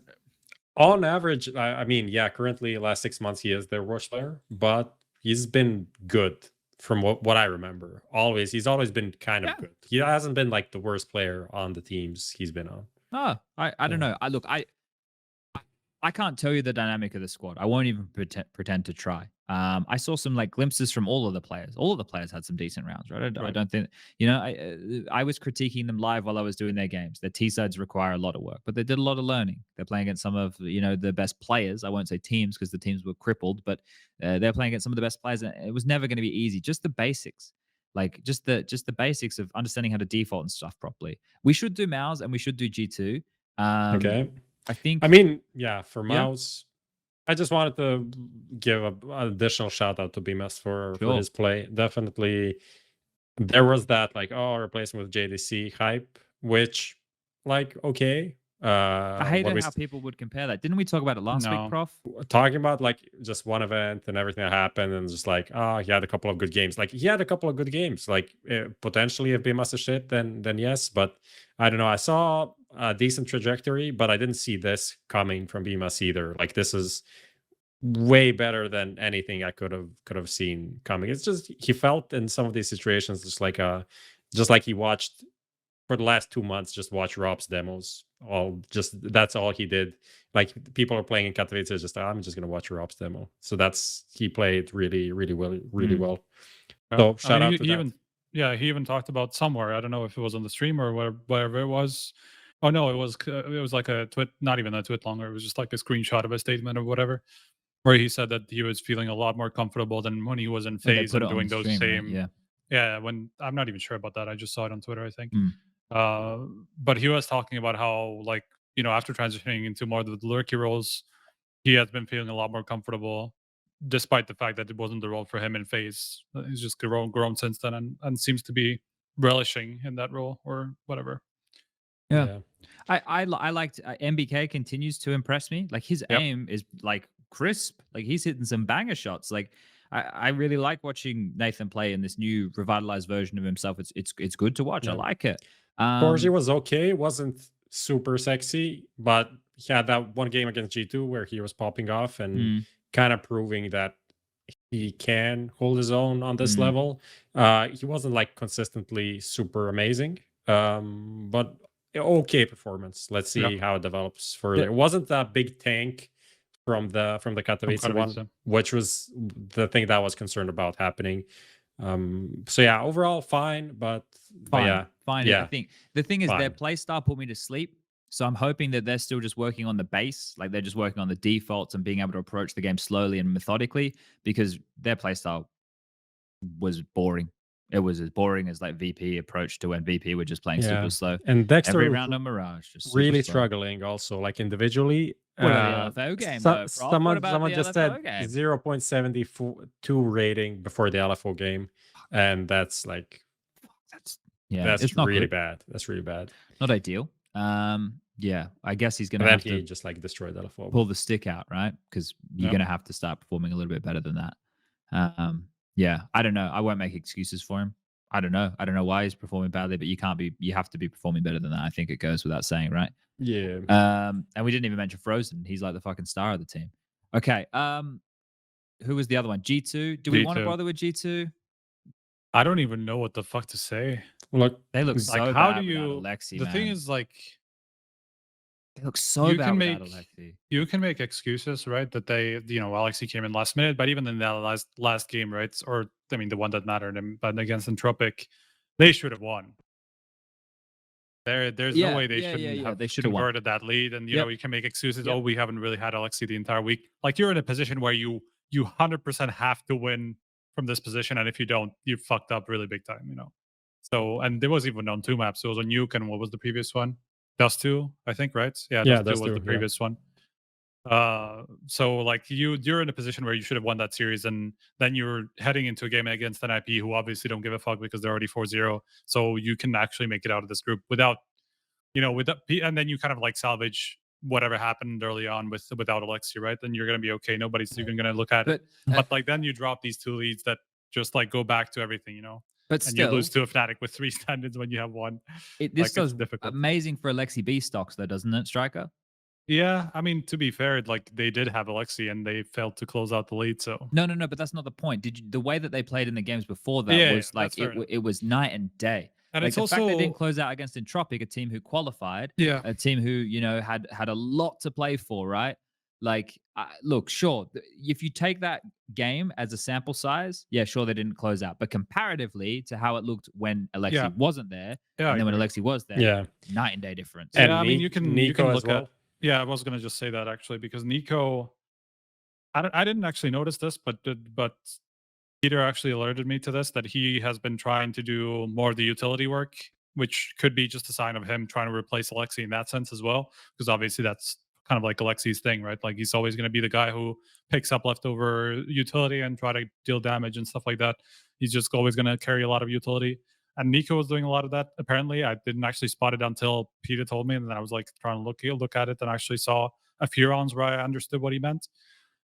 But in general, I don't know if it's because of his confidence dropping off after the Katowice playoffs, where he obviously wasn't himself. Like he was far from the player that he was in the groups, even, or he obviously been the few months before that. And you can obviously make a lot of excuses for him because he's suddenly has to in-game lead and whatever. Like the team is in a weird situation. But I do feel like I saw like fights that he took where he just wasn't confident, and that's not the Nico I know. Like I just saw that on CT side, where he's not expected to have a lot of pressure on him in terms of moving pieces around and whatever, trying to call for his team. Like he just took a lot of fights in such an awkward way that I was like, how the fuck is this the Nico that we saw in the last 5 months, Yeah. So like that was the biggest problem that I saw with G2. Like everything else, I understand they didn't have Alexi for a while. They fucked up a lead, whatever. But Nico was actually a worrying. It was actually worrying for him. I get what you're saying. Yeah, that's a fair enough critique. I think what I saw in the last game, not the last game, I think in the Entropiq game when Alexi came back, that you could already see a massive improvement from Nico, which is what I'm hoping is why he sucked here at EPL. I'm hoping it's not like, the Katowice playoffs and the EPL are kind of one thing that's like a consistent problem. It'd be like, okay, the playoffs were whatever, and now here playing at the EPL, he had to in-game lead, so that kind of fucked him up. But the last 2 games, you see like he's coming back to his zone, and we'll see, a really good Nico moving forward. But there are like 2 questions actually to ask. One, just like a short question. Who is the best player of this year so far? For G2? No, in the world. I mean, would have been Nico until playoffs, basically. In Katowice would have been Nico, but like there's no one that there's no clear standout. No, Zywo had a really rough Katowice as well. I mean, for his standards anyway, just had too many bad maps. Simple, we understand Simple, why. obviously, like he's just been off. That's understandable. Zywo had a pretty harsh go of things in Katowice. Yeah, so there's no one. It's just a thought that I had in mind. It's very interesting, and it's also tied into kind of the weird calendar that we have in terms of like we had one group stage, and then we had a real tournament, then we were having a lot of group stages, then RMR, and then major, right? So there aren't really good tournaments to play and to really judge people on. True. Like group stages are cool be the major. and all, It'd be the major. But yeah, you can make the case for Brokey. So the point is he was the only MVP winner so far. I want to say that for G2, now that they missed the playoffs, there is a sentiment from Yanko on the desk is like, it doesn't really matter for them that they're not in the playoffs. I don't really agree with that from the angle of like they need to actually play tournaments to get in the groove and mainly like for get Monacy some exactly. And like Nico in general, like Nico's teams, like they practice in tournaments. That's at least that was phase before. I know G2 is now different, but I feel like that is the kind of a team that just needs to play officials to evolve as a team. And then now they'll have like 40 days until the RMR. Well, they can't come in cold. Should they play some online cups? I believe they should. Like I think they should just like play a Pinnacle Cup. I think they need to play these things because 40 days without an official, that's gonna be rough. And then you go into an RMR where you lose 3 games, 2 best of ones. They and won't be out. the only ones who are going in pretty cold though. But that doesn't help you. No, I'm not saying it does. You're still gonna lose to a fucking, I don't know. Let me open that team list again. Quasar. Yeah, Quasar. You're gonna lose to Quasar. They're not actually in the same group with them, no? I don't know. No, they're in groups. You're gonna lose to fucking Sprout or some shit. Sinners. We get to see Sprout play tomorrow. They might be all right. Do we want to get to tomorrow? Yeah, let's go. If we keep going for another hour and 20, we can actually physically get there. Let's move on. All right, I gotta be up early because I got some Face It to play with Maniac in the morning. So like I gotta keep up appearances around here. Gym at 9, so okay. And there's also pizza waiting. So how the fuck do you work out at 9 a.m.? Oh, you just gotta get out of bed. You wake up at 8 and go. It's not that difficult. That's already a no-go for me, man. All right, boys. Group B. This is a big group right here today. We're going to be taking a look at this group. Lucas, I'll be linking it your way because, we want to show the viewers at home. Now, Group B, I think, really has the chance to be night and day in comparison to the type of Counter-Strike we saw from Group A. I'm really looking forward to seeing these teams get back in the server. Now, just so that we can get everybody who are audio-only listeners up to speed, Group B consists of such names as Vitality, FaZe, Furia, Ents, Sprout, and Outsiders, also known as Virtus Pro. But obviously, we know that playing within the EPL, they're not allowed to go under the VP because of the ties to Russia. So what we will do from this moment on, if you fuck up, you fuck up. But let's do our best to refer to them as Outsiders, even though it's going to be a little bit confusing. We'll try and keep up appearances here, shall we? So with this group, it is stacked. I think this is a stacked group where there is 3 clear names, but Furia and Ents can also be very, very threatening. Yeah. Very, very threatening. Now, especially Madden has a bit more time in the team. I think that Furia are always that like X factor within the group, just of how they, play a bit more influx CS. Now they've had a bit more time with Safe in the team. And then there's Sprout. And I'm interested to see more of Marix and Stayer, the younger guns in the squad too. I don't think that they're going to be pushing in the same way, but they could upset. They definitely could. Just compare Sprout to LFO, right? Sprout is like 3 times a better team than LFO. And even that, adding all of these other teams, how close everything is. Like Sprout could beat, they could certainly beat Ents or Furia. They could potentially like make it difficult for some of the other teams in like a realistic scenario. And then like it's gonna be a complete shit show. I feel like who knows who's gonna come out on top. There's gonna be a couple of upsets. And I just hope that we avoid the stupid scenario that we had in Group A, where we just had the last round not being important at all. Practically, better that way than the tiebreakers, Prof. I know it's not exciting for the viewer, but I much prefer it from a qualification standpoint. Like if it gets to the last 8 and it's clear, like this team beats this team and this team loses to this team and they get through, I like that too.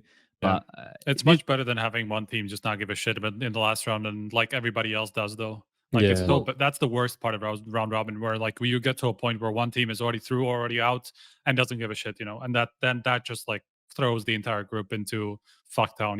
It's just so bad. I wonder how much money they would need per win to make it interesting for the teams, like to just play for each. I don't think it matters. You don't think? Like even I don't think it matters right now, even if it's 20 grand. Even if it's 20 grand, I don't think they care. 20? It had to be. I think for Winston at 20 grand. What the fuck are we doing? You're still going to be in a position where you don't have your tournament life on the line or anything like that. Sure. It's still not the same incentive. I don't think the prize money for 20 grand. Yeah, I don't think the prize money. Like we saw the same shit in Blast. Like 20 grand divided by like. But 20 grand times 5. Divided by times 5. Oh, well, there you go. Well, 20 grand. Well, but divided by 6, let's say that's 3,000 euros. But there's only one match. But... Yeah, but there's only the one game where it's going to be important. Yeah, right? True. Yeah, my point is a bit null and void. All right. Do we want to do? We're going to bin the fantasy, Prof. No, classic. 1 week we'll get around to the fantasy. I've done a fantasy team. Have you done one? I haven't actually. I would link it, but I can't because I can't log into account on the VPN because it's fucking banned. Complicated. But yeah, I did one. I tweeted it out. I think it's fun doing the fantasy stuff. It makes it a bit more interesting for me once I finish up with the broadcast. Right. So let's just do some quick predictions here. Because we're throwing shit at the wall right now. We don't know what form a lot of these teams are going to be in. Pick one team. Everyone picks one team and argues why they're going to be the best. Okay, yeah, Striker, you want to start? Okay. Well, you don't have to. We can give it to Prof. Or I mean, I can start because that allows the perfect opportunity for me to pick phase. Okay. Because I don't think there's any way they're not going to be really good. I think after Katowice, obviously you can make arguments about how like the situation kind of like relieves a lot of pressure off the team, and obviously they played with the stand-in. They even went into the final, not being the favorites and being the team that really didn't have anything to prove. It was G2 the pressure was on. Like, of course, these things play a factor, but they are just way too good of a team, and especially when they're going to be in full, like there's just no question about it. Like they should be topping this group. I could see them losing to Vitality potentially in a 3 map, but I don't see them losing to anybody else. Okay, Prof. Look, that's all cool, but like Rain is coming back and shit's gonna be fucked up. They're just gonna realize how JKS is so fucking good, and that's gonna be the issue for FaZe, because Rain is like, he's fine, but he's kind of washed up. That's just a realistic scenario. Christ. So that's why he did one desk. He did one desk in Katowice, and he's grabbed all the edge. That's why outsiders are gonna deliver, as they always do, and they're like the group stage heroes. Like they just do their job. For them, it doesn't matter if they're playing Sprout or Vitality or whoever. If it's Zaiwu or Marix, it's all the same shit. James is gonna be there. It's just gonna work out. James is gonna be there. Classic 4-1 group stage. They're gonna lose one game, but it's gonna be like kind of close, and that's it. Well, I got the easy one then. Bell and Bad tournament. You think that's going to keep Vitality down? Zonic, he's just fucking whipped the boys into shape over the last couple of weeks. Apex, he's fucking frothing at the mouth, ready to get back in there, yelling banter over the sideboard, over to the opposition. ZywOo, he's been festering in the idea that he had one bad tournament and is ready to come out and unleash the fury that is the 2019-2020 back-to-back two-time #1 player in the world. He is going to maul. He is going to destroy. And now he has Magisk and Dupree on his side. And Dupree is looking gangbusters good. No one's stopping Vitality. They're topping the group. Come on, the French. Come on, the Danes. Up the Vita Pops. Get them in here for the breakfast. And wear the Adidas on your Bring feet. the baguettes. Let's fucking go, Vitality. You guys like that? Yeah, that's good. Yeah, I don't. Yeah. I'm not even gonna go there because it sounded like you said something entirely different. I said But Vita Pops. No, cereal. I meant the. Somebody said it in chat. What did I think I say? Come on, the French. Oh, okay. Yeah. No, so like I saw no joke. I saw like an Instagram reel or whatever the fuck it was the other day, and it's like it's a woman in the kitchen, right? And she's cooking, and it's like listening to your boyfriend play video games or whatever, right? Yeah. And it's like, there's a guy on me. He's coming. Like I'm coming. I'm coming. You know. And it's just like this. And I think about the shit that I'm sitting there when I'm playing with Rush, and I'm like, I say the same shit. Like when we're playing Danger Zone and stuff, I'm like, this must sound really strange. Like if people walk past and they hear me saying this shit, it must sound really quite odd. But we're just having a good time gaming, guys. You know, we're just fragging on out. One dildo, definitely one dildo. Yeah. Okay. All right. Let's go into playtime, shall we? Yeah, let's do it. Okay. Do some playtime. We'll go for playtime. Yeah, let's do it fast. Let's go. Let's go playtime.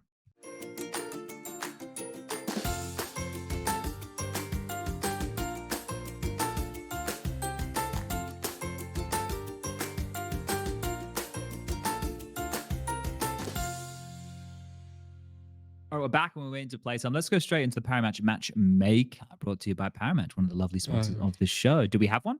Yes, the questions, the topics have been made by one of our regular viewers and my unofficial agent, Lucas. I don't remember the last name. Okay. Not me. He's Finnish. Okay. He's Finnish, and I took his idea.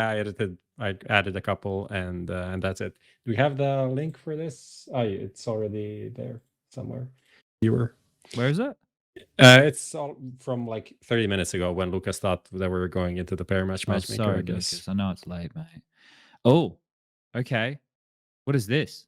So there's a lot of teams / roster moves, and then we can add some thoughts on them. Okay, all right.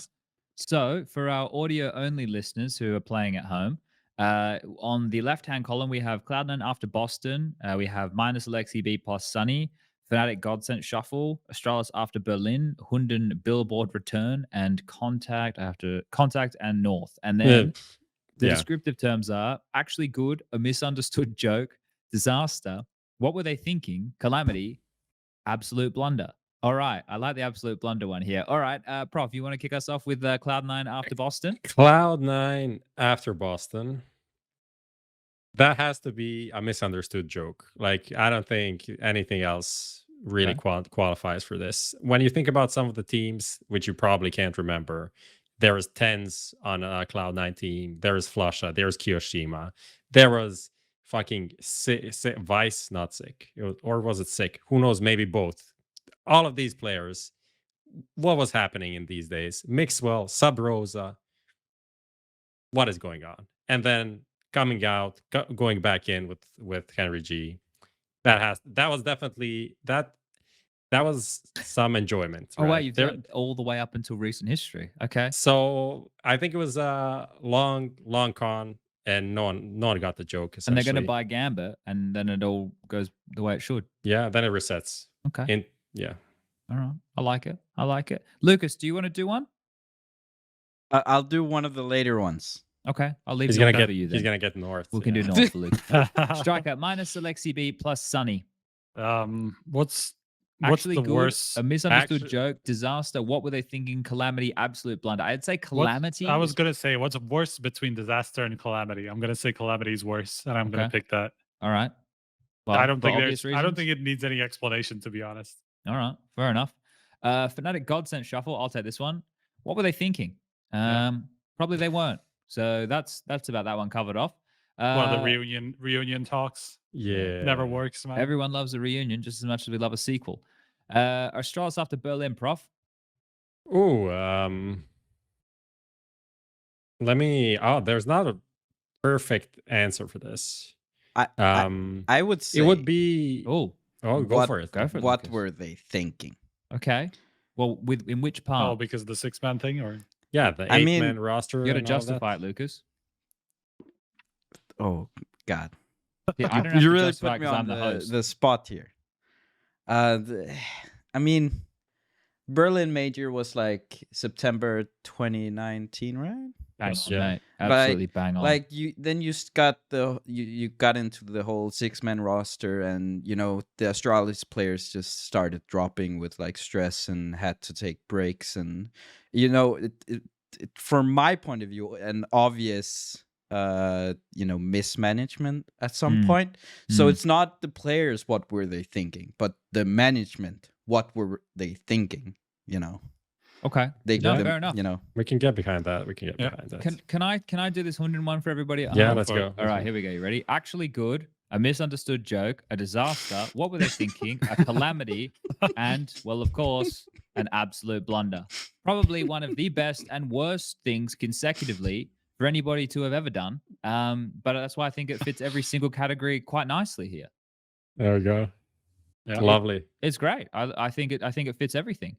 All right, give us contact here, Prof. For contact, it would have to be something like the biggest con of all times. Actually buying that lineup and investing with that, like actually expecting that team to do anything good, and then also like investing into Flashpoint with that kind of a lineup. So like Flashpoint not existing, I guess, anymore. That is not like their problem. That just happened. But that team was dog shit essentially. You happy with Disaster? Disaster can work. Let's go Disaster. Let's put Disaster. And Lucas, as promised, we'll give you North. You promised me North? Yeah, you have North. I mean, we can start off with North ended it, in an absolute blunder. They ended in an absolute blunder. Like it was sad to see they collapsed, them go. didn't they? I mean, surely they collapsed, and the way it kind of just all went downhill on like a Monday in January or whatever. Monday on January, that fateful day. That fateful fucking day. I mean, North was made at created at a time where we didn't have Heroic, or I think we had like Copenhagen Flames, but not at the same level. We needed or could have a team opposing Astralis in like the Danish scene, looking at like a national level. So it made sense. It was actually good because it was a good idea to try to create like a strong branded Danish team to oppose Astralis, but the whole thing just went south. Just to run on that joke. Quite literally. Like the way they, got Kjaerbye and then nobody performed, and they, spent so much money trying to get this project off the ground. And, it's just it was an absolute blunder. It was actually a good idea, but what were they thinking? All right. Well, we'll give it actually good as well. Good little description there, Lucas. That's why we have you for the Danish bits and bobs. All right. That's the Paramatch Matchmaker brought to you by Paramatch. If the name's not enough, I'll tell you one more time. Let's just quickly see here. Prof, do we have any viewer questions? Just quickly. There are 3 quick ones, or actually 2 ones. Is there going to be a crowd for the event? This is talking about EPL, I presume. I don't think so. I'm pretty sure that the COVID restrictions here in Germany, or some of the COVID restrictions here in Germany, get lifted on the 20th of March. So that's in 5 days' time from now. So I don't think anything was planned to be here in Germany in an arena. I did make a suggestion that they could try and look to do something, but maybe the turnaround time is a little bit too slow, too impossible. But I don't want to speak in absolutes. I don't know. Maybe ESL will pull something crazy up, because I honestly think something with 200 to 300 people could be bloody awesome. There's also a question from something. Are we gonna get some HLTV merch? And this is something you've been pushing, SPUNJ. I saw on social media. Yeah, like I think it could be fun. Just to have some merch. Like you guys got that blue shirt now. Look, I'm not gonna lie, I don't really like the blue shirt. Like maybe some people like the blue shirt. Very basic, very basic. Yeah, but I think we get some like fuckboy HLTV merch. You know, Yeah. just some stuff with a bit of a logo, maybe something on the back, or you know, we can get something designed. I think Striker could be the man to work on the designs. Actually, I don't think he's got enough to do. Striker, do you think that you could help contribute in the design department? Do you think you're a bit of an artsy guy? No, Oh, not at all, not whatsoever. okay. Well, I think if people are interested, just like let your voice be heard. Maybe all of you just send one email to spam@hltv.org. That is our that is where we get all of our feedback. So if you have any thoughts, just send it over there. Jokes aside, just like write in the comments and stuff. If there is interest, then we might put in an effort. But you know, we're lazy as fuck, so it has to be. Maybe by the next major. There's a Or good, if good there's a- suggestion in the chat already. Was it? It's Indie Rockstar again. There we go. I want the T-shirt with Prof's face and Striker written below it. That's pretty good. I like that. I like that. That could be fun. Pretty good. That could be fun. That could be a turtleneck. You know, That's this Prof's actually thing. happened to us in Katowice. The actually funny story. Yeah, Let's yeah, just yeah. end it on this. Okay. I think it was like one of the last arena days. We were walking out. You know how it's always, you probably know, you go on the other exit. But if you're pressed and going out of fucking Spodek, it's always a nightmare. There's always these fences and like this door opens and tomorrow, oh no, it's not this door. You need to go like 500 meters down. But okay, we find a way out. We're going out of the fences. And there's like the three of us, me, Striker, and Lucas. And there's like two people there also going out. And they see like Lucas's T-shirt. It says HLTV. It's like, aha, HLTV. Liquipedia is much better. I'm like, what are you saying? Like, we're actually from HLTV. It's like, oh no, I recognize you. Hey, Striker. And look, he's like pointing at me. I'm like, I watch all of your shows, of course, the classic. And yeah, I don't know what to say. It was just funny as fuck. Well, this is good. The meme can live on forever now. And I'm sure there are some people who have actually confused, who don't know the difference between the two of you. I think we should just start calling Lucas me, and I can be Lucas, and we'll see how far we can push that one, shall we? No. I have like Spanish Lucas. I have the thing going with Spanish Lucas. Yeah, you and need to find your own guy. There's even a new Dust 2 Lucas. Like there's a Dust 2 US, and I'm the Dust 2. Yeah, Dust 2 Well, you're UK. the original. Just say you're from HQ. I can't, man. Like Lucas even got the Twitter tag. Lucas at Dust 2. All right, well, that's a little bit upsetting. But look, a little funny anecdote there from Prof on the way out the door. A Hogarden being drunk from Striker throughout. Taking it, yeah, off the leash. Off the leash. He's off the hook. This Striker's fucking, look at him go. He's having a rage overnight. But thank you for tuning in to another episode of HLTV Confirmed. This is Season 6, Episode 9, Tuesday, the 15th of March, 2022. We enjoy your time. Thank you for staying with us for this extended episode. And we hope we answered some of your questions here this evening. We look forward to seeing you again next week, where we will likely be back at this same time. I don't know if that's the case. I'm talking out of my ass, but it makes the most sense with the way that the groups are going. Everybody wave goodbye. We have to say thank you for Xtrfy. Oh, yeah, you can do it, Lucas. Okay. No, I already did this like once. No, do it. I can't. Like last time I, mentioned the dragon lore and stuff. I don't have any new. All right, fine. And we wanted to say thank you to our lovely sponsors who make this show possible week in, week out. Xtrfy, Bitskins, and Parimatch. Good night, everybody.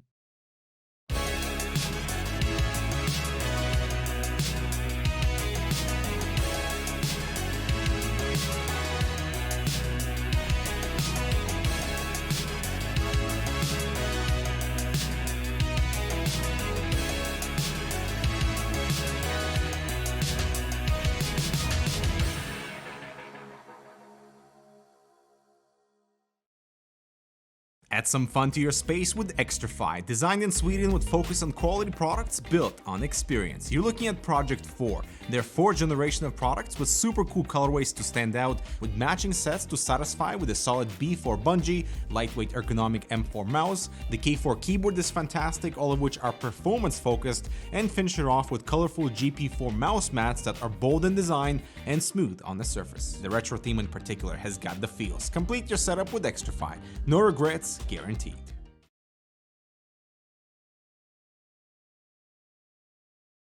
Fist bumps go to the teammates. I wanna see you rolling fast. Win the round. Win the game. Parimatch, your esports teammate. Stuck ranking up? Lost the motivation to grind? Bored of clicking heads on aim maps? Get some color into your game. Bitskins.com. Buying and selling skins made easy. Tons of payment methods and instant cash outs. Just choose your dream skins, select your preferred payment method, and start grinding again. If you want to play like the pros, you gotta look like the pros.